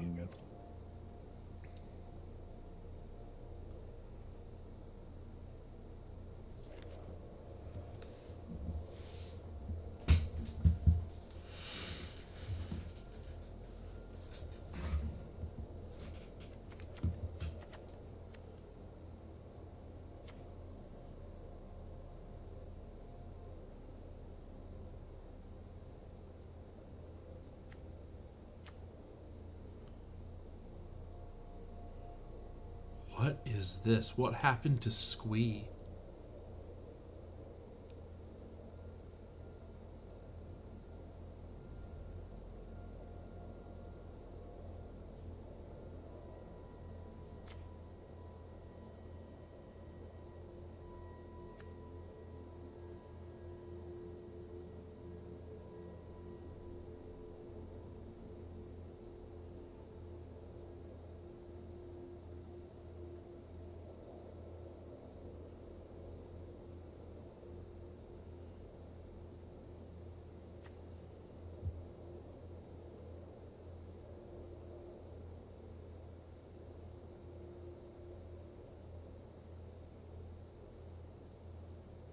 Oh, that's kind of cool.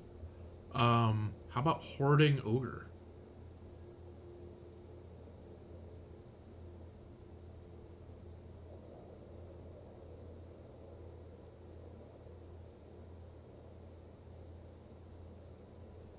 It's a common, but treasure tokens are free mana.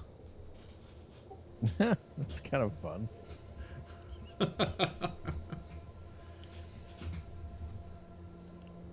No matter what, you get a treasure token. It's just Right. a question of how many.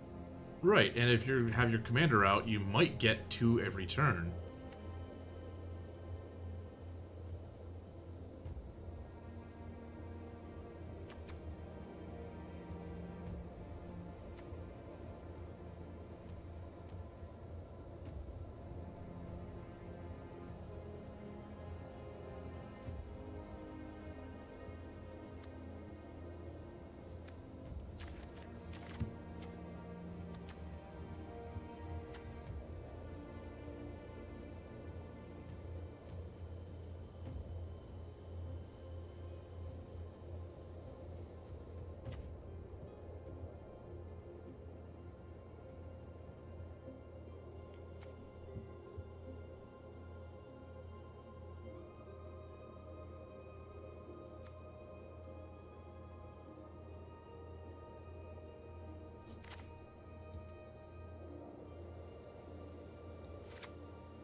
So this is a fun planeswalker. Okay. +1, create a red monk token with prowess. Okay, that's nice. -1, exile the top 2 cards from your library. Choose one of them. You may play that card this turn. Okay. -2, choose target creature an opponent controls. Whenever you attack this turn, it deals damage equal to the number of attacking creatures to that creature. Okay, so you got a little bit of control there too. And you get an emblem with whenever you cast a red instant or sorcery spell, copy it twice. You may choose new targets for the copies. Okay, I don't see why not.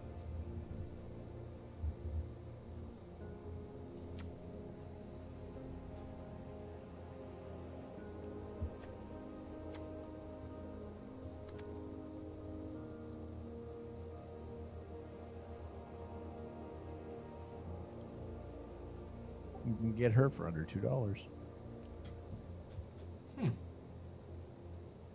You can get her borderless for under $1. People just don't like that, I guess. I guess. Or the real secret is you have to buy a bunch of red monk tokens.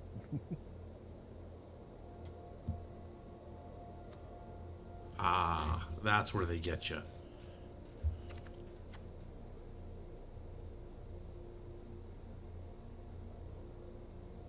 And you have to buy the emblem. And the emblem itself is, yeesh, 30 some odd cents? 26 cents.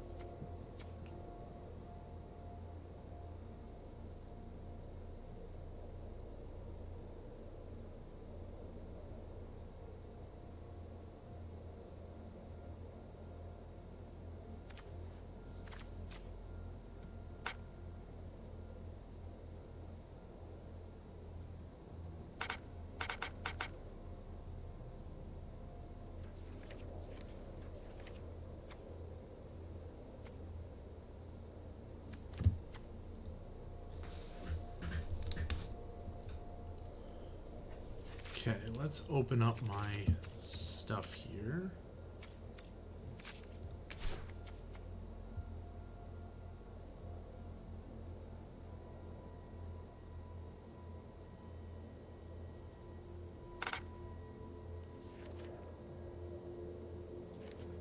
Alright, so you still need 13 more cards. You're looking at ley lines here, okay. It looked interesting. So ley lines are interesting. They always have the ability where they can start in play if they were in your starting hand. That's 1 mana for extra damage. Yeah. Depends on... Interesting. Yeah. What's the ley line of combustion do? The one right next to it. Whenever you and or at least one permanent you control become a target of a spell or ability and opponent controls, this enchantment deals 2 damage to that player. I mean... Automatic recourse. That's fun.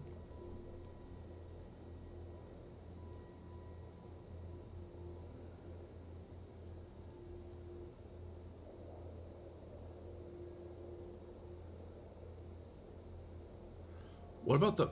Do you have the Mad Ratter in your deck yet? No. Was that the one I was just looking at? That was one I was joking about earlier. Yep. But it is 2 black rat creature tokens. But it's... Okay, that's just when you draw your second card. Okay, maybe not that one. Okay. So we've got... At this point, I'm concerned about the number of cards that aren't... that you don't own that are in the deck.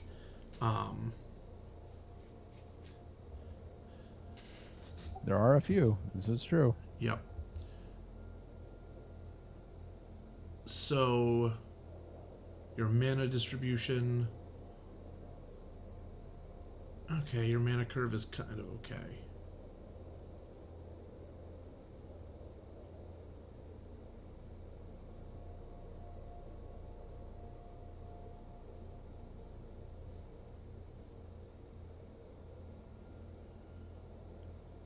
All right.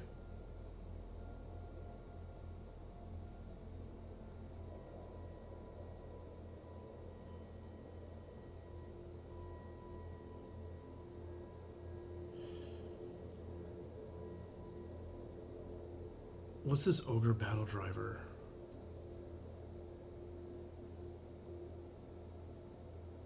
Oh, jeez. You've got a few things that say generate creatures.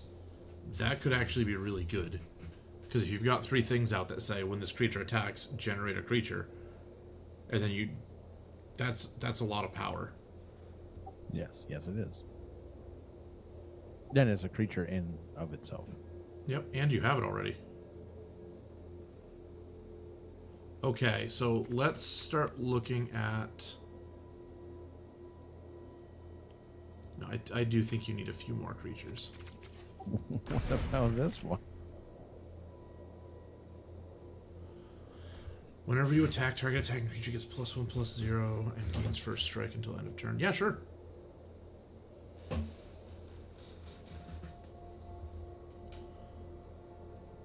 Siege Outpost. What's that? It's an enchantment. As this enchantment enters, choose cons or dragons. Cons, beginning of your upkeep, exile a top card of your library. You may play that card. Dragons, whenever your creature control leaves the battlefield, this enchantment deals 1 damage to any target. Ooh. A lot... Do a lot of these things that you're putting onto the battlefield exile at the end of the turn? I don't think so, no. Okay. I mean, you can run that. You've got it already. I'm not going to say it won't help. It's kind of like pseudo draw thing. Yeah. I mean, well, that first one's kind of pseudo draw power as well. You know, it just kind of forces you to play the card. But it's an extra card that wasn't in your hand.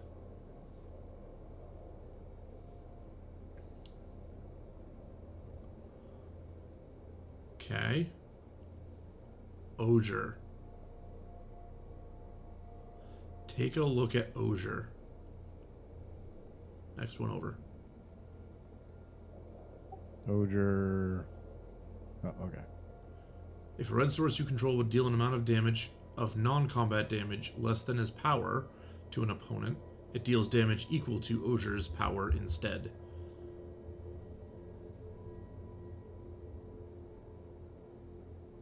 I don't know if you have enough things for it, but that could be pretty good. Guess we're gonna find out.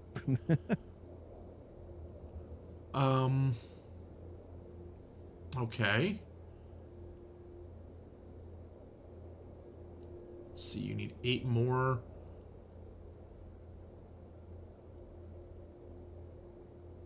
When this creature enters, suspect it. Creature, create a 2/2 white and blue detective creature token. Okay. I find this one funny. Put it in. It's common. Yeah, put it in. So, I mean, this is all about having fun, right? Absolutely.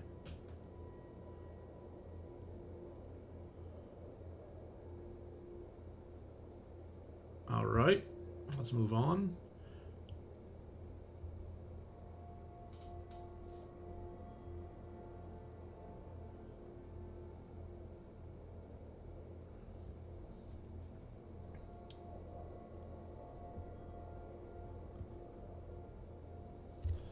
Can you take a look at your commander deck up top? I want to see your mana distribution again.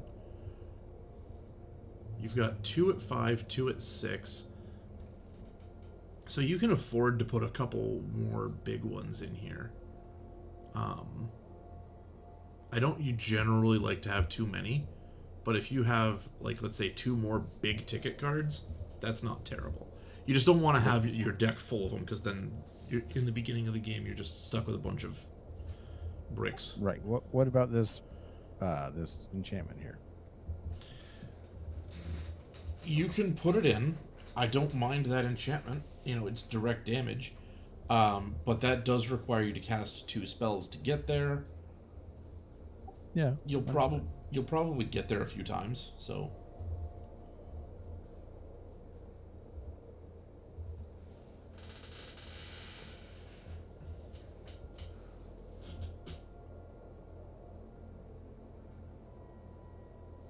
It's free damage, and you can do it twice.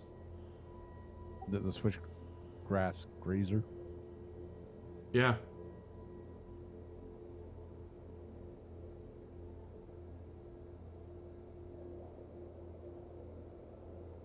Then, even better, I own the card. Yep.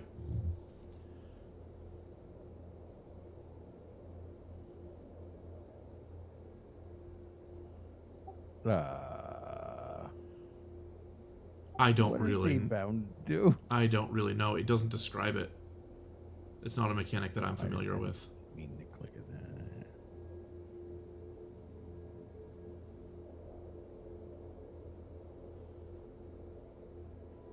I mean, it's clearly a werewolf. Obviously, it's just a question of what's day and what's night. Right. I don't know.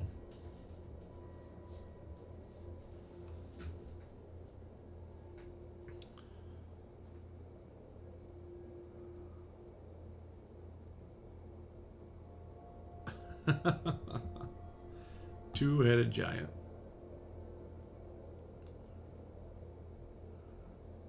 I like it.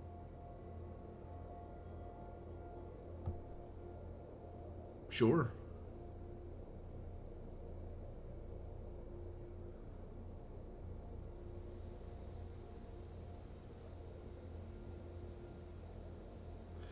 Four more cards.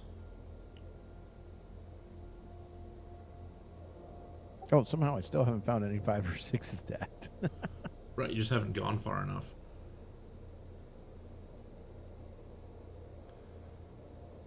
I was just going to ask what that is. It's a dinosaur dragon, 5/5 flying first strike. At the beginning of your upkeep, exile the top 2 cards of your library. You may play them. If you exile a land this way, create a 3/1 dinosaur creature token. If you exile a non-land this way, create a treasure token.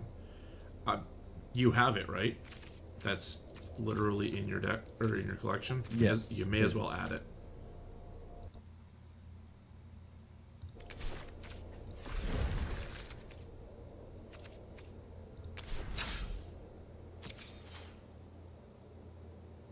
Probably not that one. That just doesn't do enough to justify the cost. 4/5 for each. Tap it for 2 damage to each opponent. It's expensive for what it does.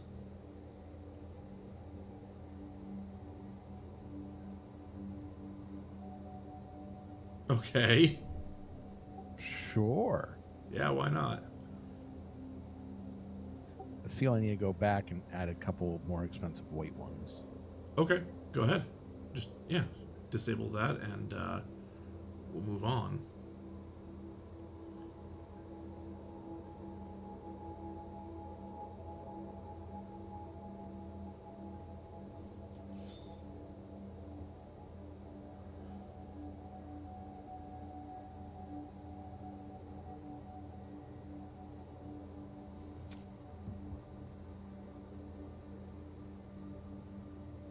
So many. Yep.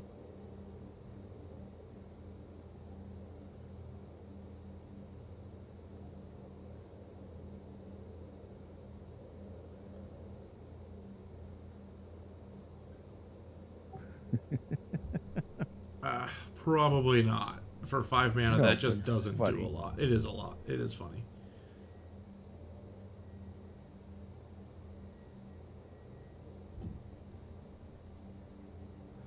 Oh, you have a planeswalker. Apparently. Why not? Go ahead and throw that in. Yes. Now, what's this? 110. It's a defending card. Disguise. When this creature enters face up, creatures you control gain hexproof until end of turn.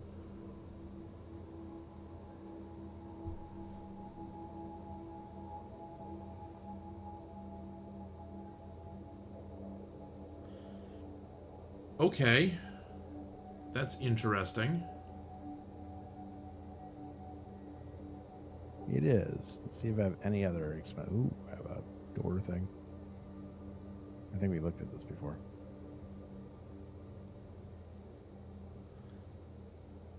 What's that one? Flying first strike, lifelink. Other angels you control get +1/+1 and have lifelink. That's actually pretty good. I think your commander's an angel. Yep. Okay, so Raise now it to 100. that's all you can have.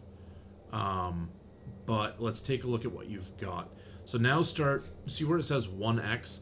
start going over your common ones, and then you can hit the plus sign to add them. So like a Johnny's Welcome is uncommon. Go ahead and hover over the 1x plus and then craft. Just hit it once and then bang, it's in your deck. Don't hit craft again. And then Sarah Ascendant is a rare, so take a look at how many mythics and how many rares you have. And I say do the commons and uncommons first because your rares and mythics are going to have a harder time doing all of those. But the commons and uncommons you should have plenty for.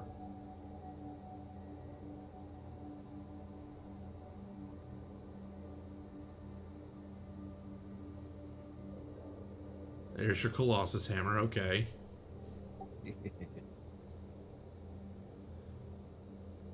Yep. I really do like the Ambrosia Whiteheart. I feel like that just adds so much to a deck. Yep.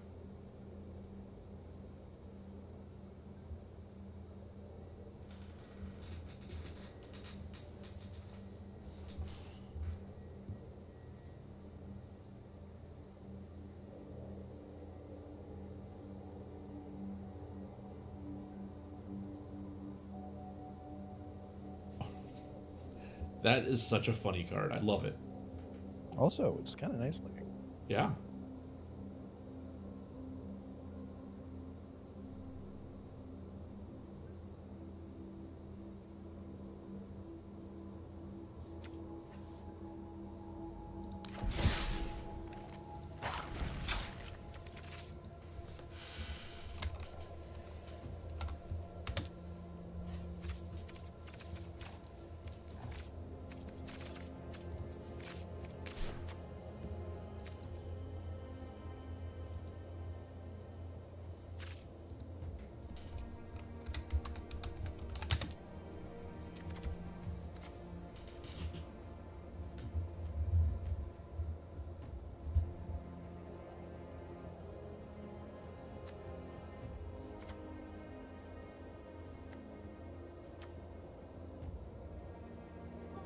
Okay. So you're good on the commons and uncommons? It would appear. Okay, so now let's start taking a look at the rares. So you should have enough for your rares, I would think. You have 17. All right. Rare is the gold color. Yes.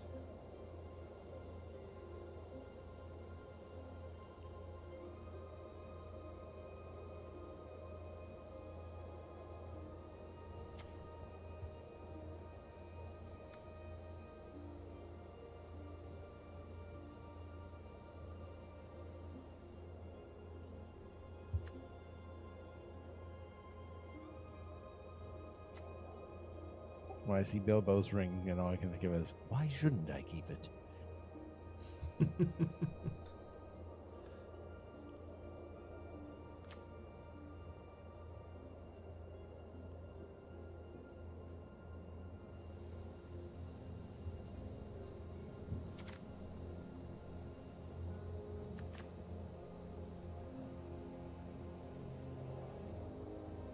Nope, I missed an uncommon.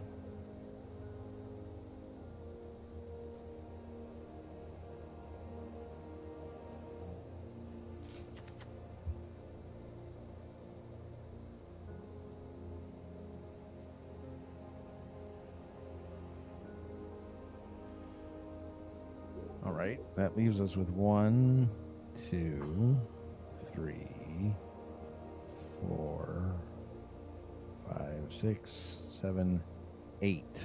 How many do you have? 7. So you've got to pick one that's not going to make the deck.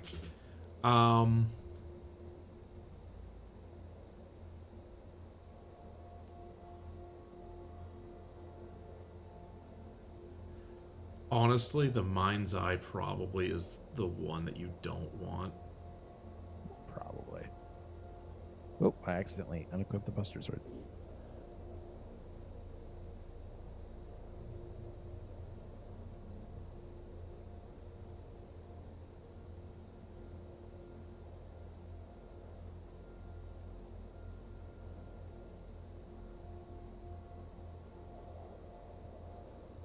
Make sure you have checked not collected. There you go.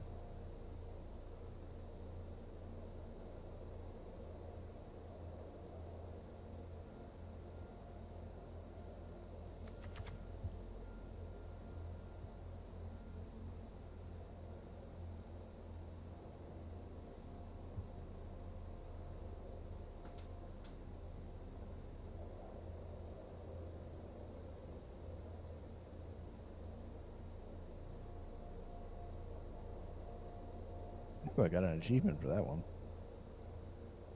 You might have. Said I did. Okay.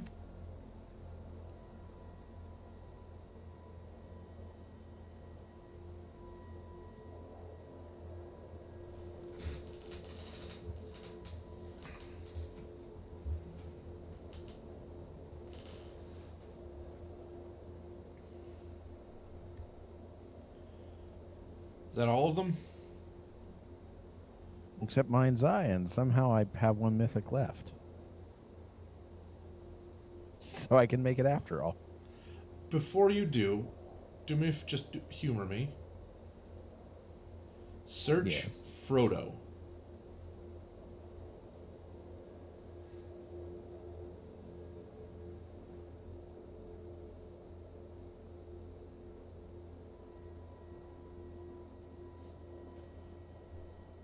I don't know if it would replace Mind's Eye, but it seems pretty good.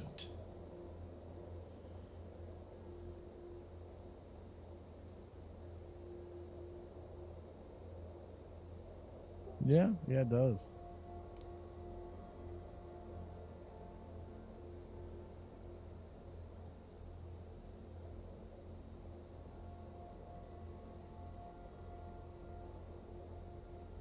And then you can just click off the Mind's Eye.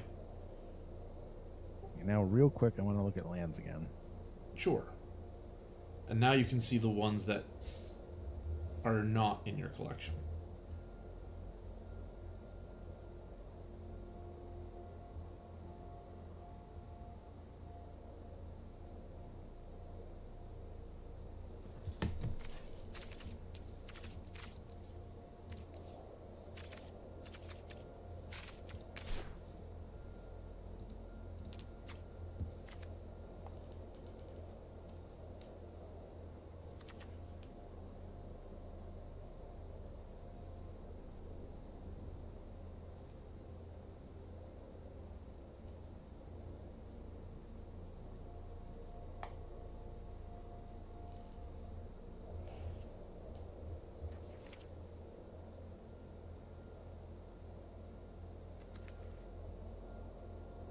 I kind of like this one.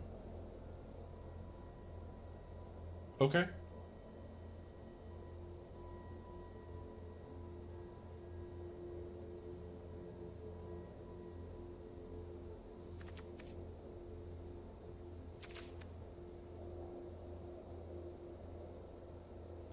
So other things that are kind of interesting to add, you have like Thriving Bluff. Enters tapped, and as it enters, choose a color other than red. So it's basically you choose white, and you have a red-white. And then there's another Thriving one. Bluff is where? Well, you have Thriving Beach, I think, or Hearth right there. It's the same thing.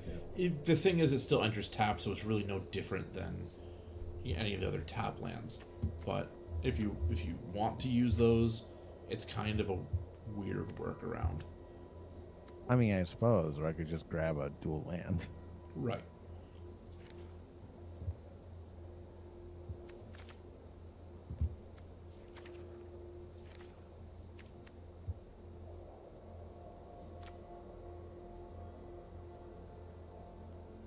Yeah, this dual, same thing. I own it, and it deals 1 damage to my opponent. Go for it. My point isn't that it entering tapped is bad. It's that it stalls you out, and if it doesn't have another effect or some way to mitigate it being tapped, it's a rough sell to me. Right.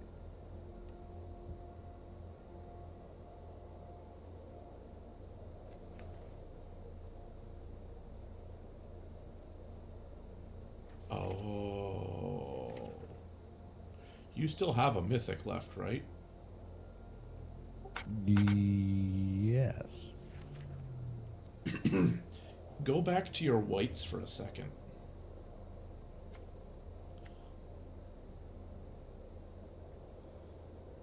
A little farther. Look at Osier Attack.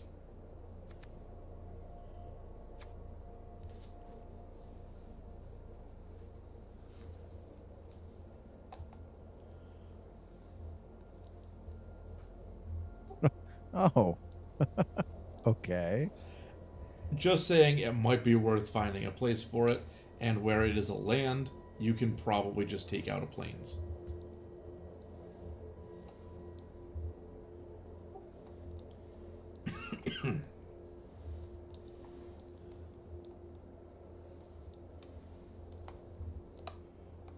There we go on that one.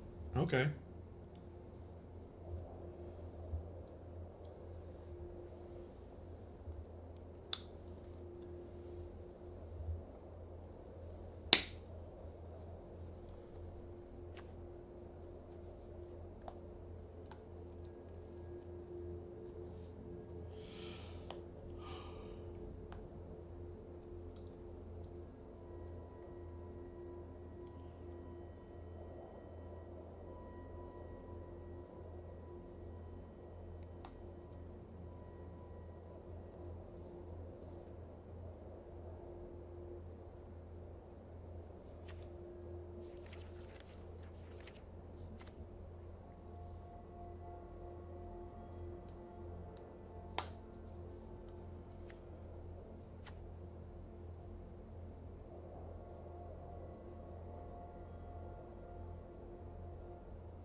How about Sunbillow Verge? It's probably way at the end.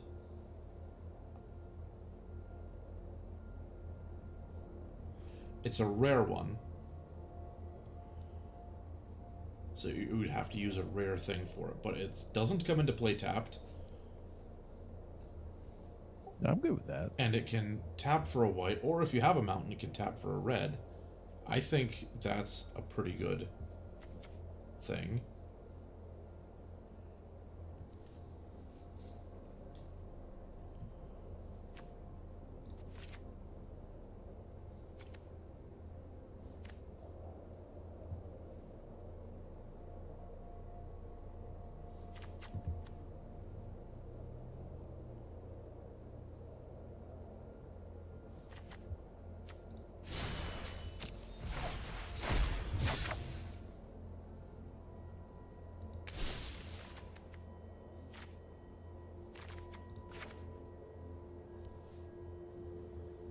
There's a lot going on with that card.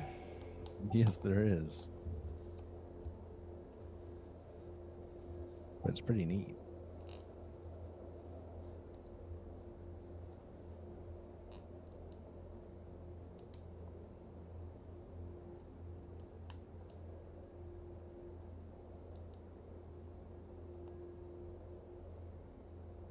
Yeah, that's not terrible. I think I'll put it in.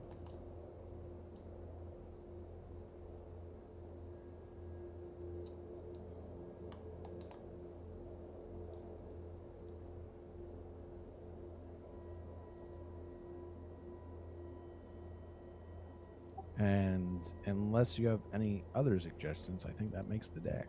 Okay. Let's run it.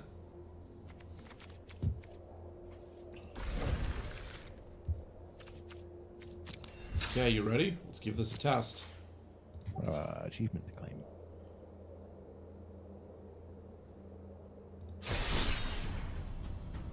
I think that achievement is what gave me that extra mythic. It very well might have. Alright, you ready? Yep. Here's the challenge.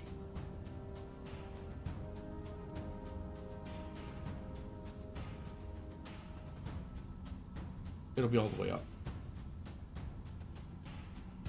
Oh, I need to stop streaming too, so you can. So I can't see what you've got. Can't see what I'm drawing. Yeah. Okay. And I promise I won't look at our streams. Sure. Mostly because I didn't last time. I completely ignored it.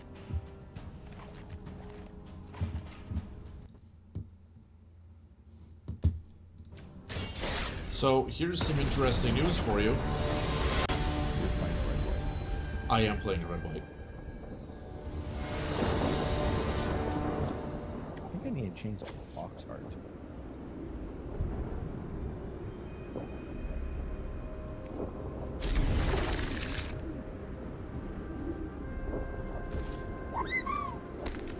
It's only 25 health. That's so weird. Yeah, I do wish it was 40. Or there was a setting where we could create our own rules and just turn it to 40. I was trying to figure out why I had this extra card. I was like, oh wait, that's my commander. Yep.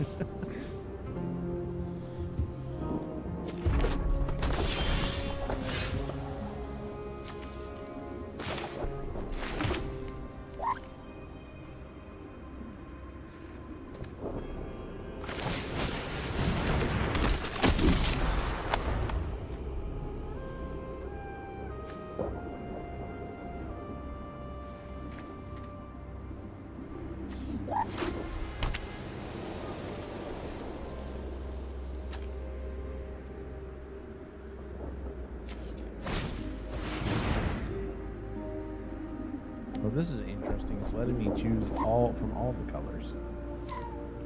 Yes.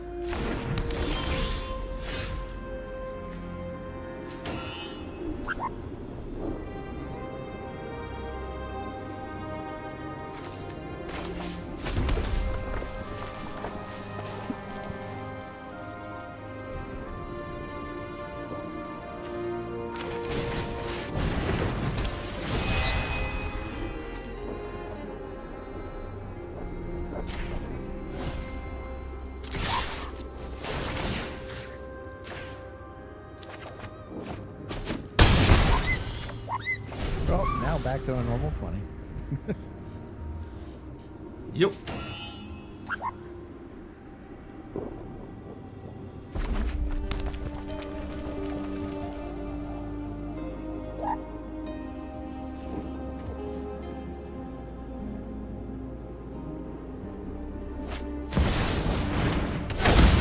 Oh no. There are 7 dwarves in that deck now.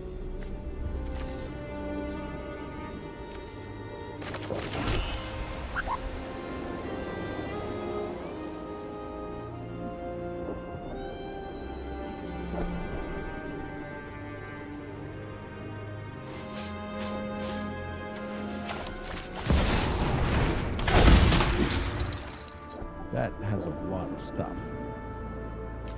What does? Is that your commander? Lightning Army of One? Yes. Yes.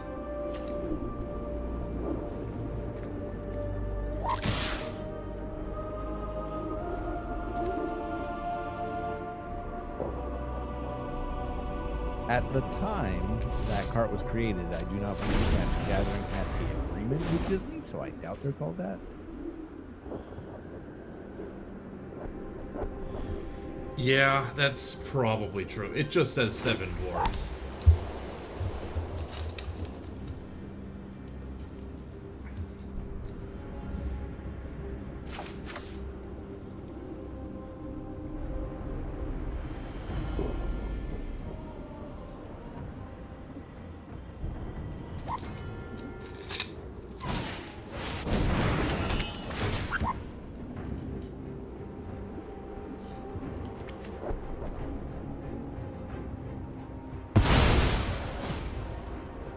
Oh, that's tragic. Okay, bye, dude.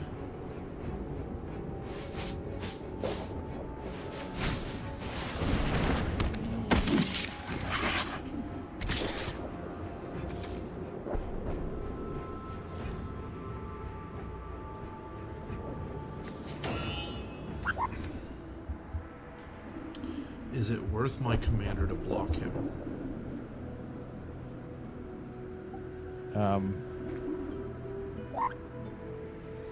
Yes, Fate, my commander is lightning. to her.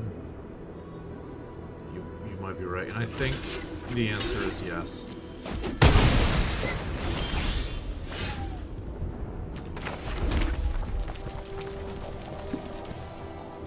Okay.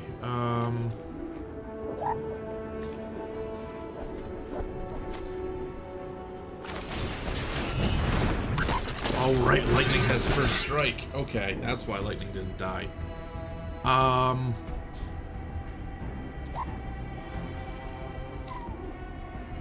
Too bad. Yeah, we'll do that. Is Lightning a Final Fantasy character? Yes.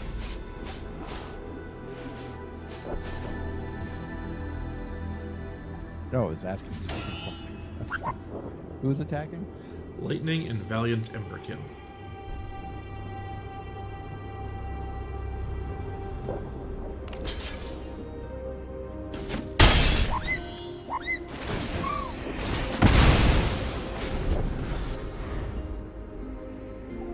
Somehow I misunderstood what was going to happen there.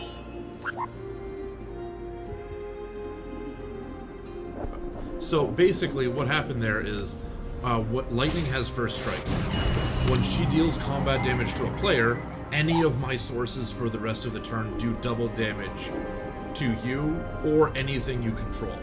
So where it had power 1, it was actually going to deal 2 damage. I am sad it's gone, though.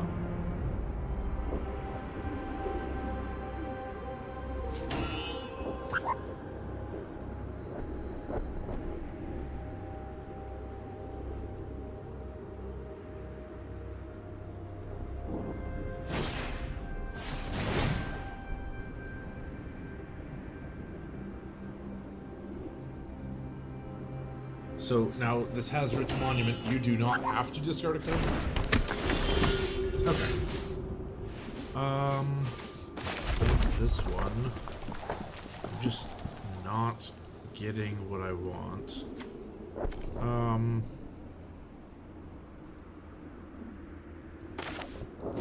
Drop him.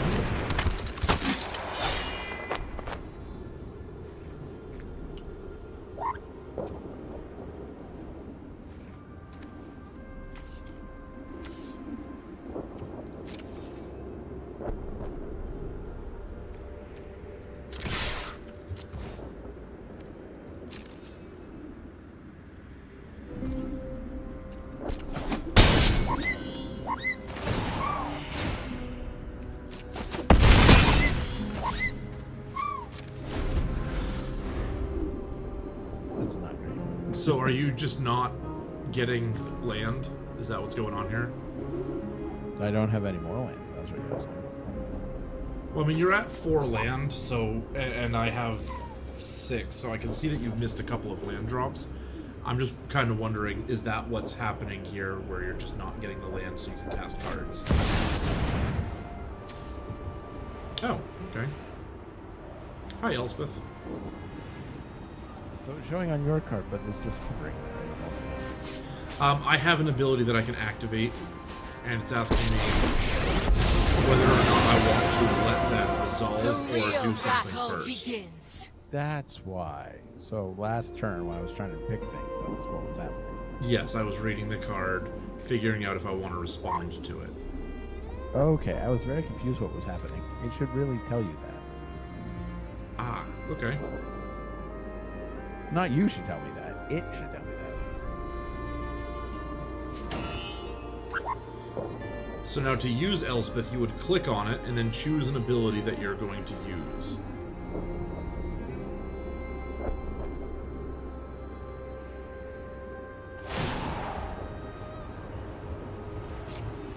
Join the fight.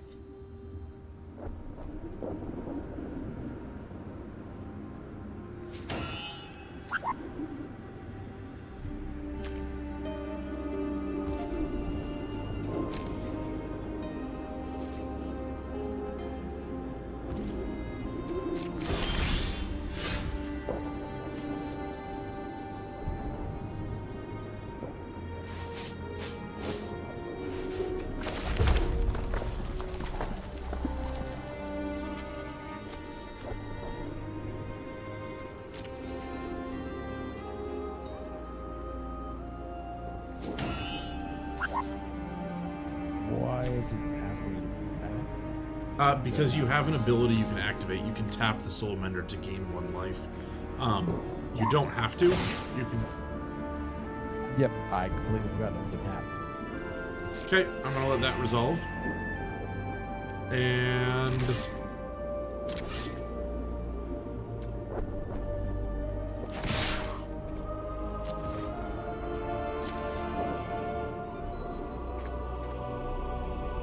so at this point, unless you can block the flyers, that's pretty much game, or somehow stop it. However, blocking lightning will stop them from doing double damage.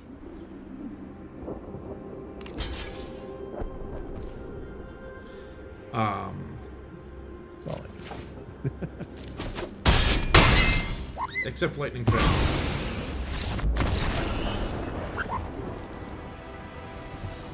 Okay, I forgot about that one detail.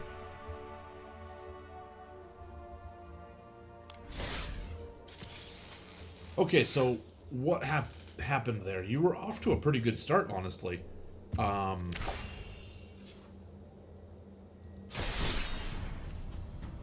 I think the thing that really turned the game was when you attacked with your 3/3 and didn't realize that lightning could just kill it. Yeah. Because I attacked, or I defended with it expecting lightning to die, and forgot that she had first strike. Like, honestly, there's a lot going on with her. And I forget it all the time.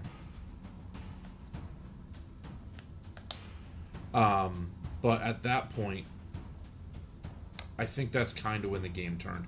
Also, I thought it put the 7 dwarves on top of your library. No, it shuffles them somewhere in. Also, you're on the wrong type of challenge. I am? Yep.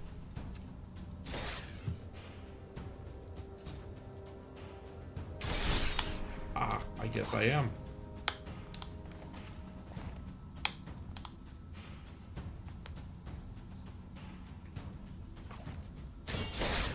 Alright, good luck.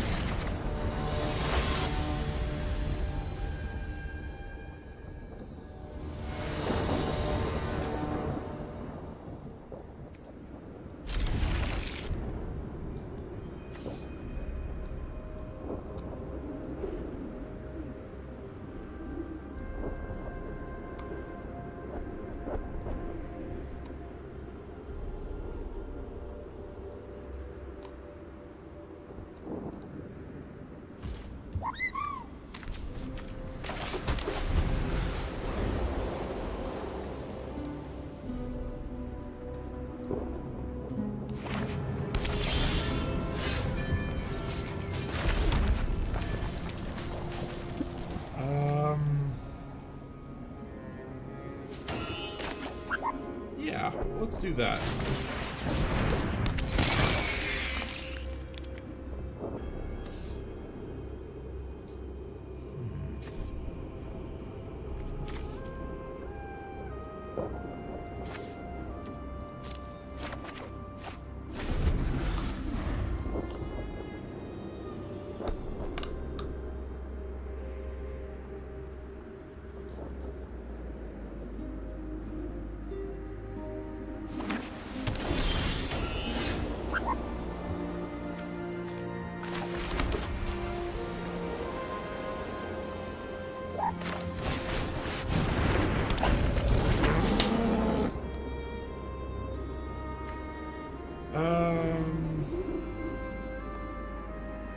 Yeah, I can do that.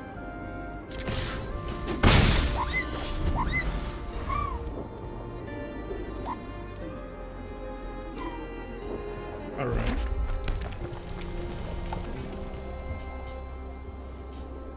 It'd be interesting to see what you do here. Currently, nothing. Oh.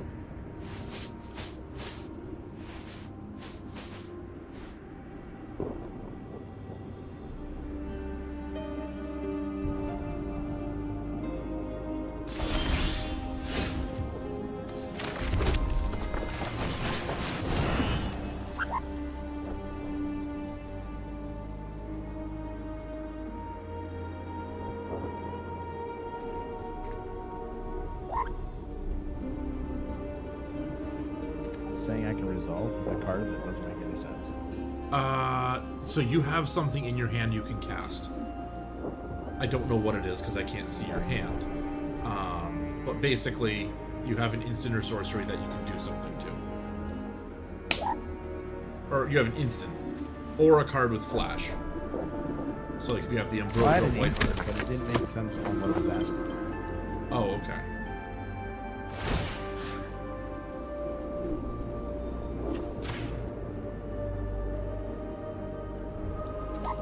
So the same card. Yeah, so basically because you have that card, it's always going to give you the option to play it. So when it's asking you to resolve, it's saying, do you want this card to resolve, or are you going to play that card?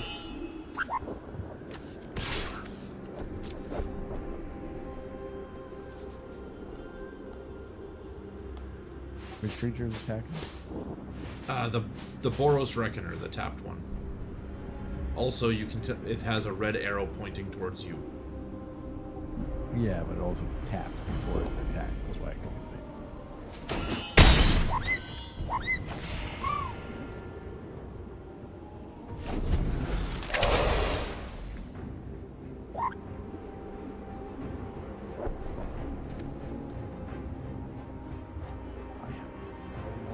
That is not helpful. So, this is the second game where you've been trapped under 4 land. Do we need to take a look at your mana distribution? I like to try a third game just to make sure it's just not really bad chunks. Okay.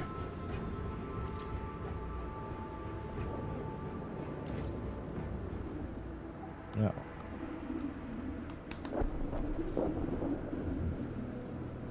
Either way, if you have a way of getting rid of one of my creatures, it might not be a bad idea. The Boros Reckoner or Rosa are both going to be problems for you.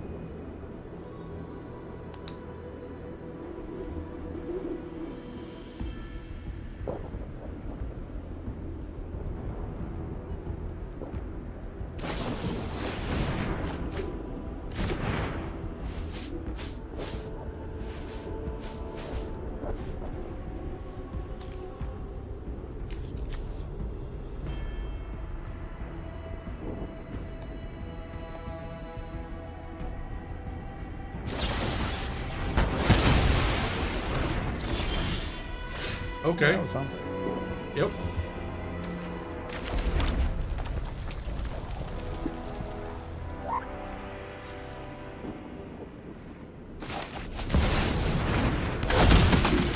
And your command go back up. Yep.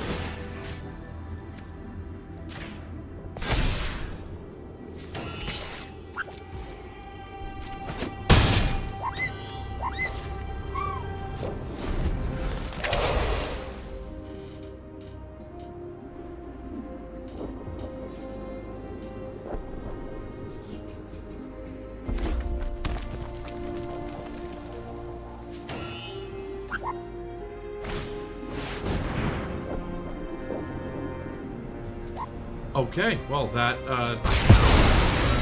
that.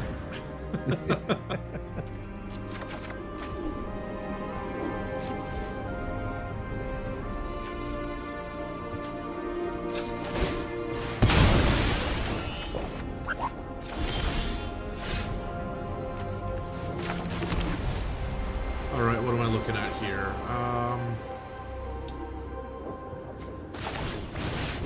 Play that. That will help long term.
I don't really know what that did.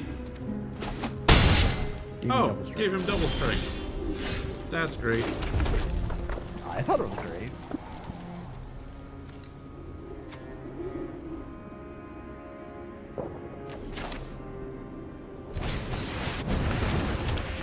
Hey, it's a Genji glove. You're doing what I did.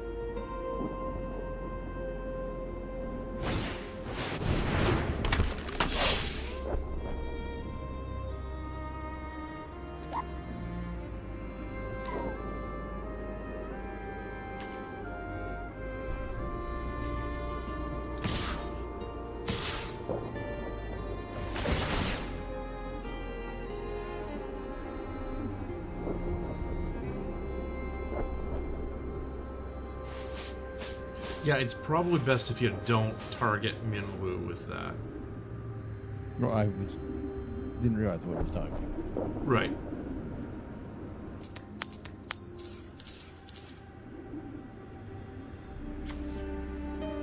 Wait, it keeps its old double strike?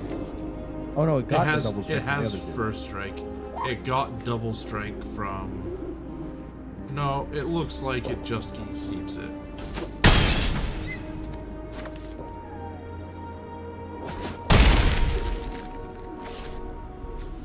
No, it just has first strike. Okay.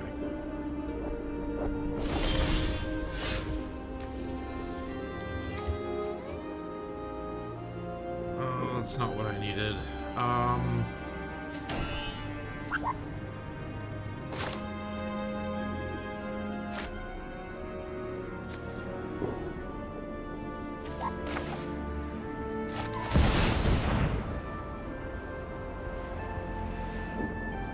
So when blocking someone with double strike, does the double strike hit the creature twice, or does it hit the creature once and then hit something else once? It will hit the creature twice. It'll deal its damage as first strike damage, and then it'll hit it again.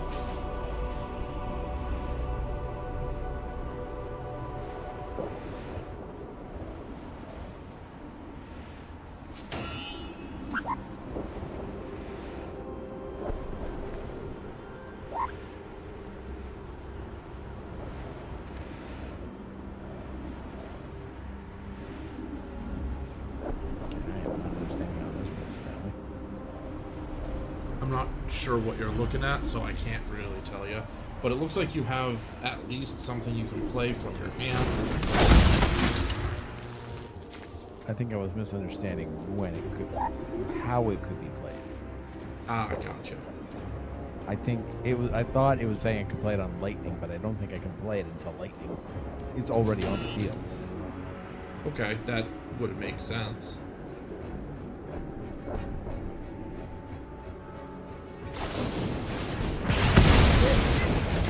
Yes. Okay. I'll take that lightning.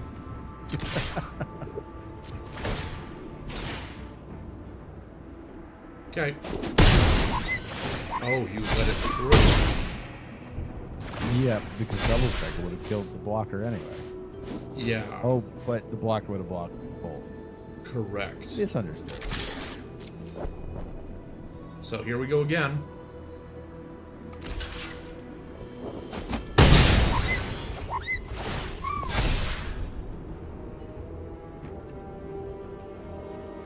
What is on this thing? The Genji Glove? No, the mage itself. Well, currently it's haste, double strike, vigilance, lifelink with 3+1/+1 counters. The Genji Glove simply says when this creature attacks, if it completes the first attack, it gains a second attack if it taps. So, like Aurelia, this is a good time to attack with Aurelia.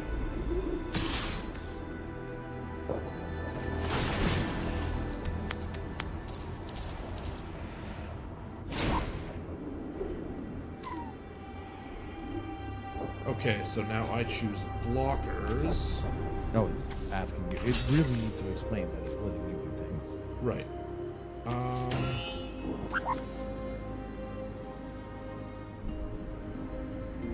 I don't know what the results of that coin flip was. It didn't show new icons on it, so I don't think it was any good. Oh, I can't block the Cetratops. Okay, so I have No, to no, you block can't. that You have to have at least 3 to block it. one. Right. It's making that mage very powerful. Yes.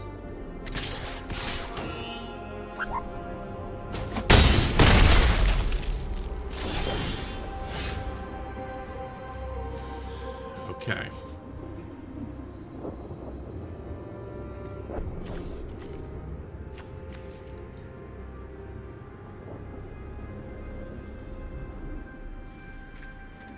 Why is my commander still floating?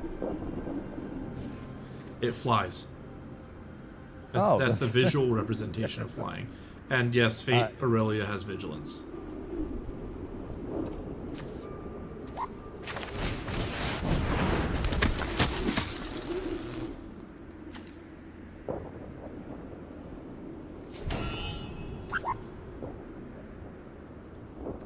Another one of our other friends just started playing the game. Or Oh. turned the game on. Interesting. I missed that. Okay.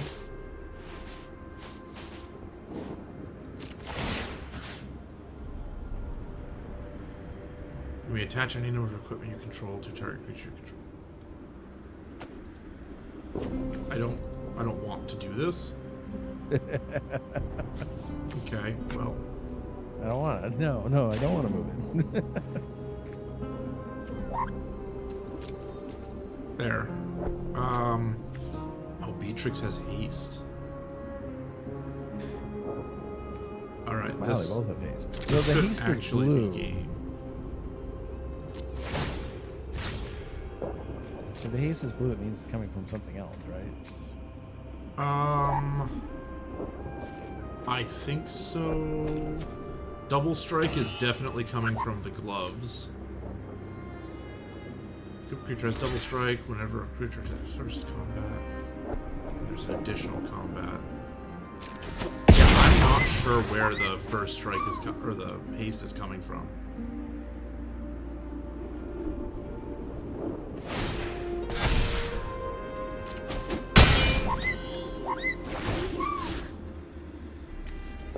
Yes, you're about to. Yeah.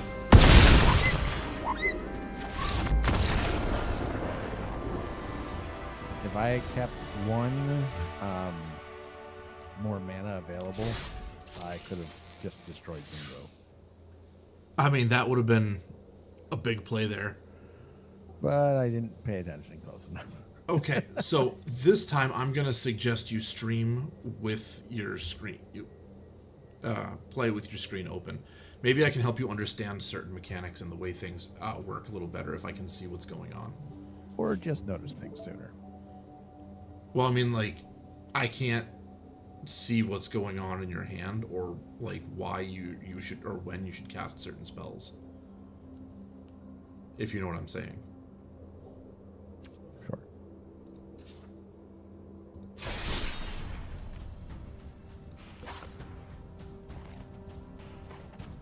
Okay, so there's the challenge.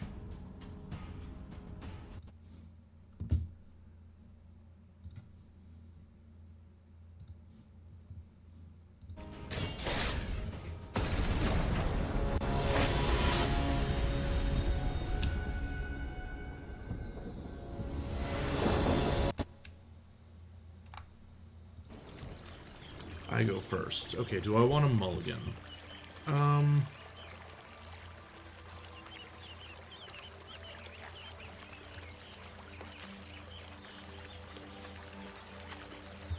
keep it. This is not the greatest of starting hands, but I'll keep it.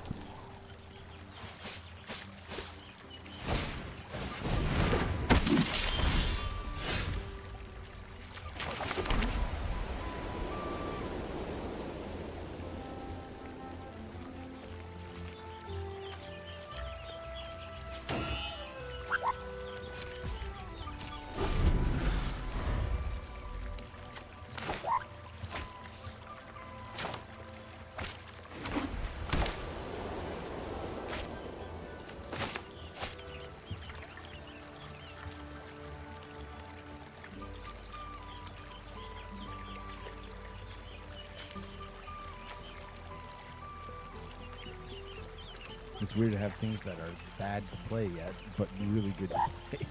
Yeah, I've got a couple of those in my hand as well.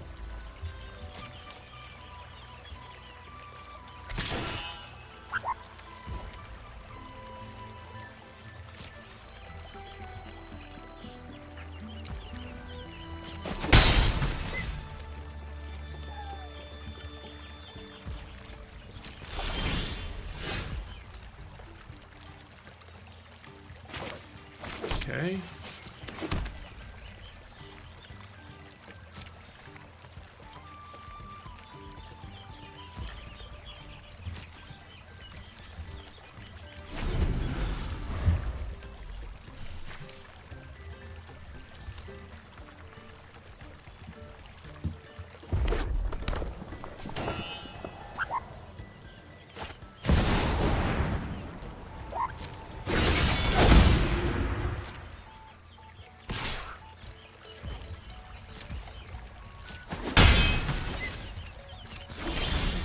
The bird keeps getting hurt. He doesn't get hurt. The bird's getting hurt? He keeps getting bonked on the head. Huh.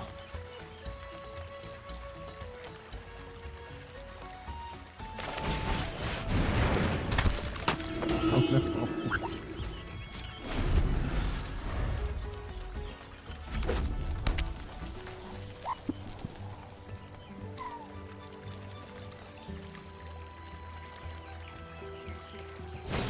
I think it's funny we both got the same card backs.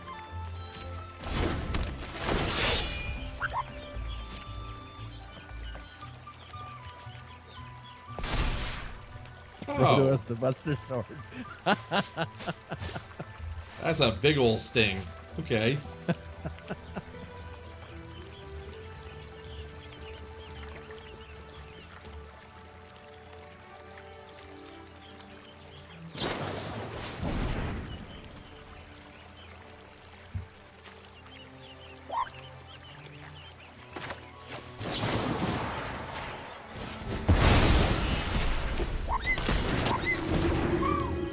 You didn't want to lose your Earth. That's fair. Nope, I do not.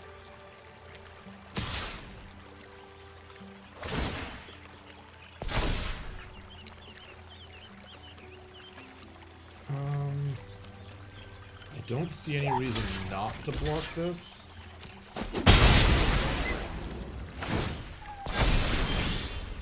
But gave her more health. I don't see any reason either.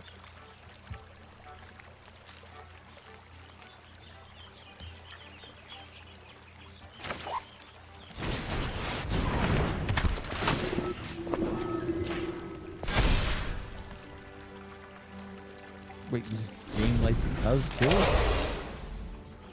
So, at the beginning of combat, Rosa puts a +1/+1 counter on a creature I control, and then that creature gains lifelink until the end of the turn. Aerith says whenever I gain life, she gets a +1/+1 counter, and she has lifelink. So when she did damage to the other creature, she gained a +1/+1 counter.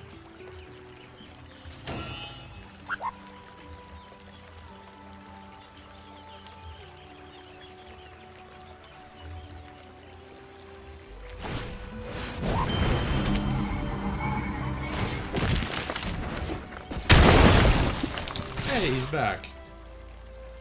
Surprise.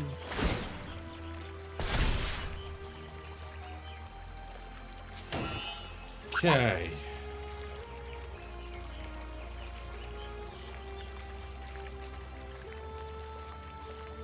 I don't really... Oh, boy. I don't really want to...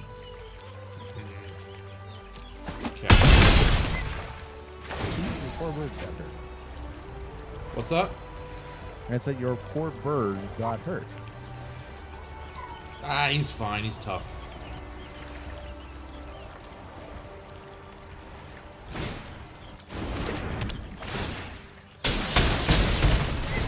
Wow. What was that? Half metal. When it enters, deals 1 damage to each creature that doesn't have first strike. Okay. Okay. Well, have a land. Oh no, a land. To be fair, that can be dangerous. So I think do this.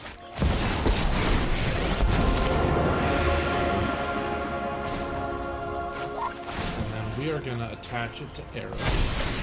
Of course you are. Rose is going to put a counter on Aerith. That's bad. And I'm going to attack with Aerith. I disagree. He's got easy power.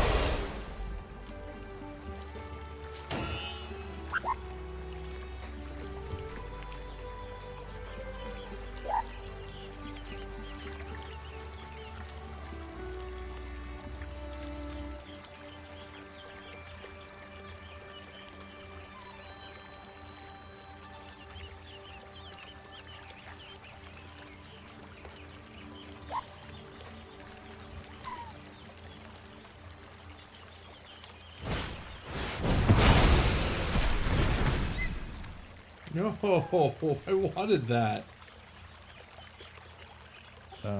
No?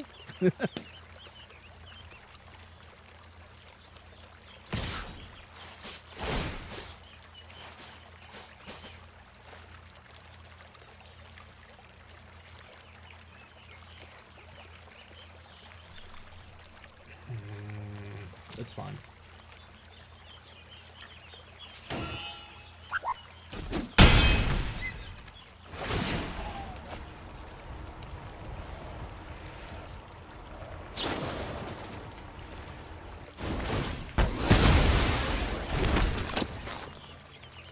Okay, so that wasn't so fine. All right. That was interesting. Unfortunately, I made that mage very powerful. Wait, what just happened? Oh, right, when she dies, or she moves her counters. But she also became a 1/1 weight human. I thought it gave me a 1/1 weight human. Nope, so there's a 1/1 white human next to her. Oh, that's interesting. Yeah. Let's do that, I guess. Oh no. Well, I'm dead. This is gonna be fun.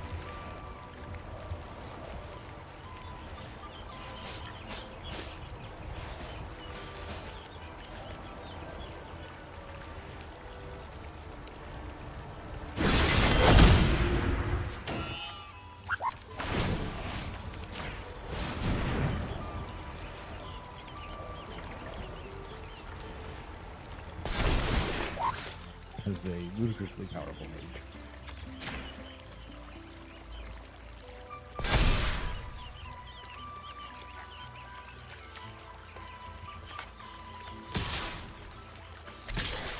Yes, attack with a human, why don't you? Mm-hmm.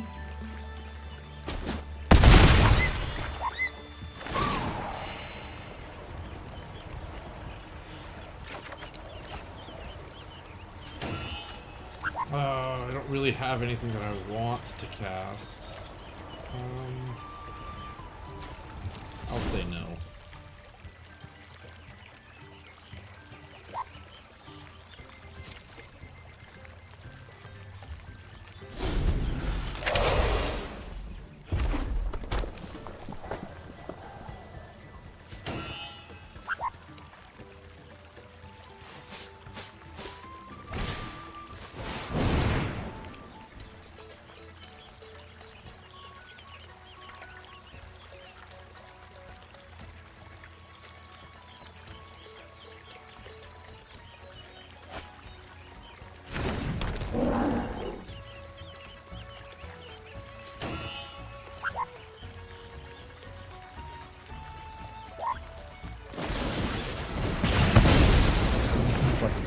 You. Okay.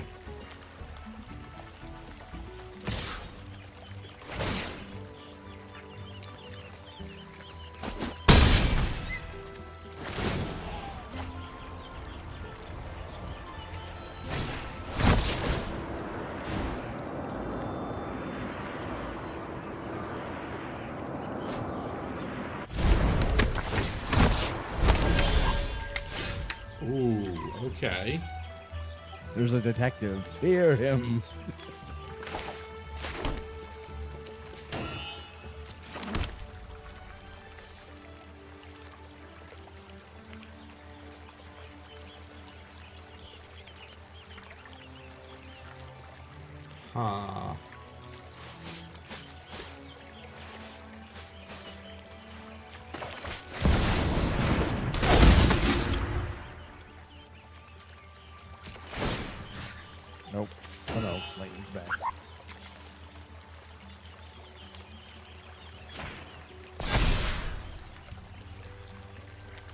So if I attack, you don't have enough power to kill it.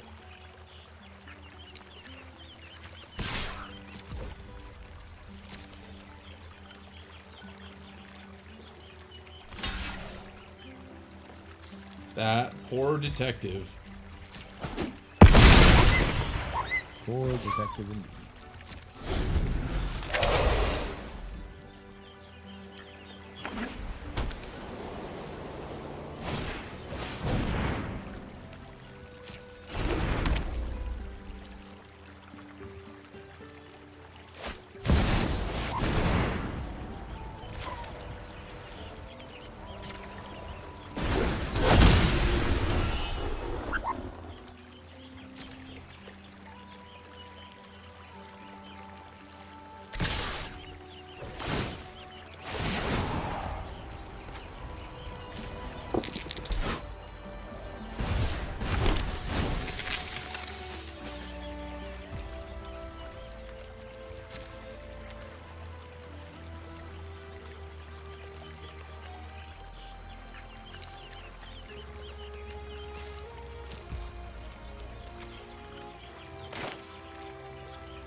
Okay, well, I can't pull that off again. No, but it was pretty funny. Yep. It's like Aerith has turned into a regular human who dies for you.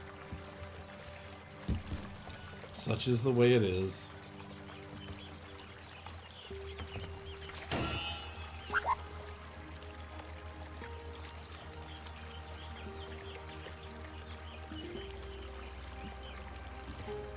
I'm not seeing what it's saying you can activate.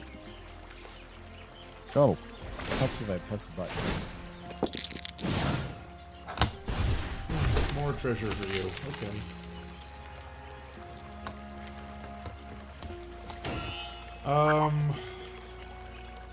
Will this kill me? No singular human. This won't kill you. You'll still have tons of health. Well, tons of health.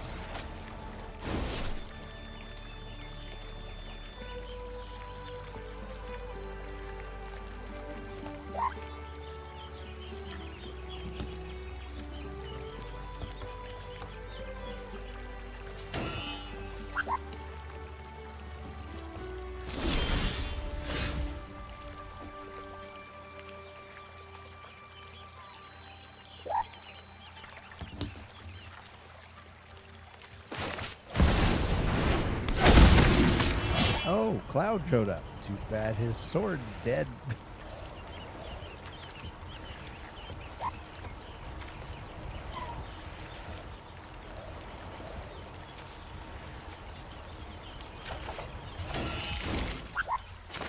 So he's got this.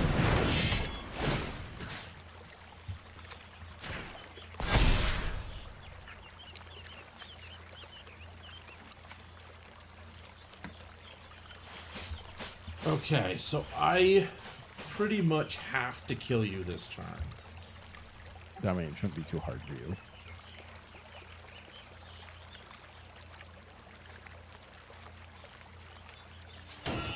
Which I think is gonna happen. Okay, so if you block lightning, Rosa's gonna get through for 8, and that's game. If you don't block lightning, if you block Rosa,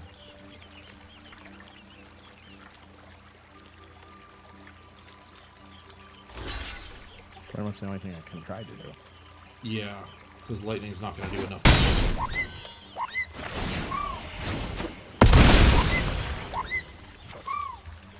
The bird is very excited about that. Yes.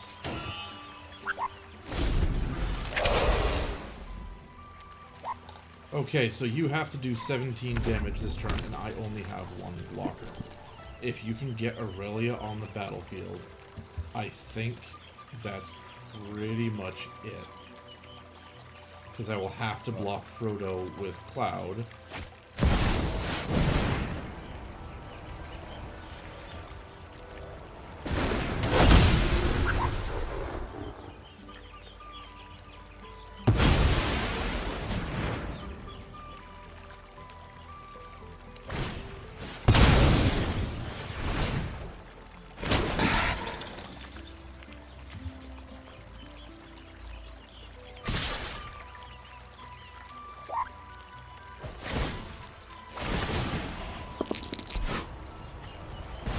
don't like that order.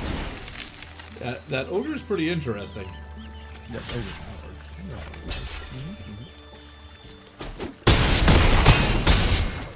Because then you untap and attack, and I can't block. Right.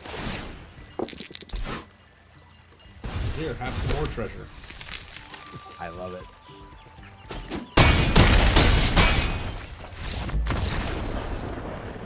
See, that game went better. I think it's just a matter of the shuffle. Right, I think it's just a matter of getting things together and on the field. All right. Got the achievement, Who Needs Cards?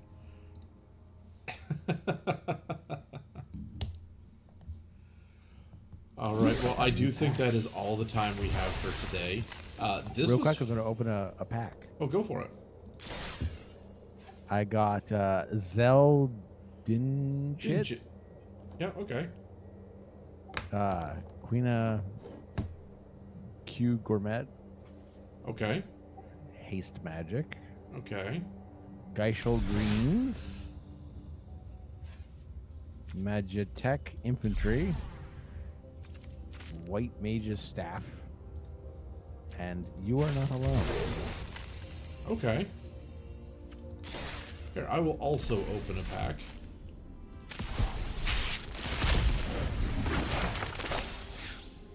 Okay.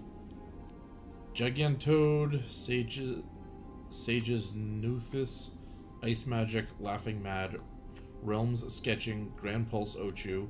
Poison the Waters is the first time I got that uncommon, and the rare is Von Street Thief. Okay.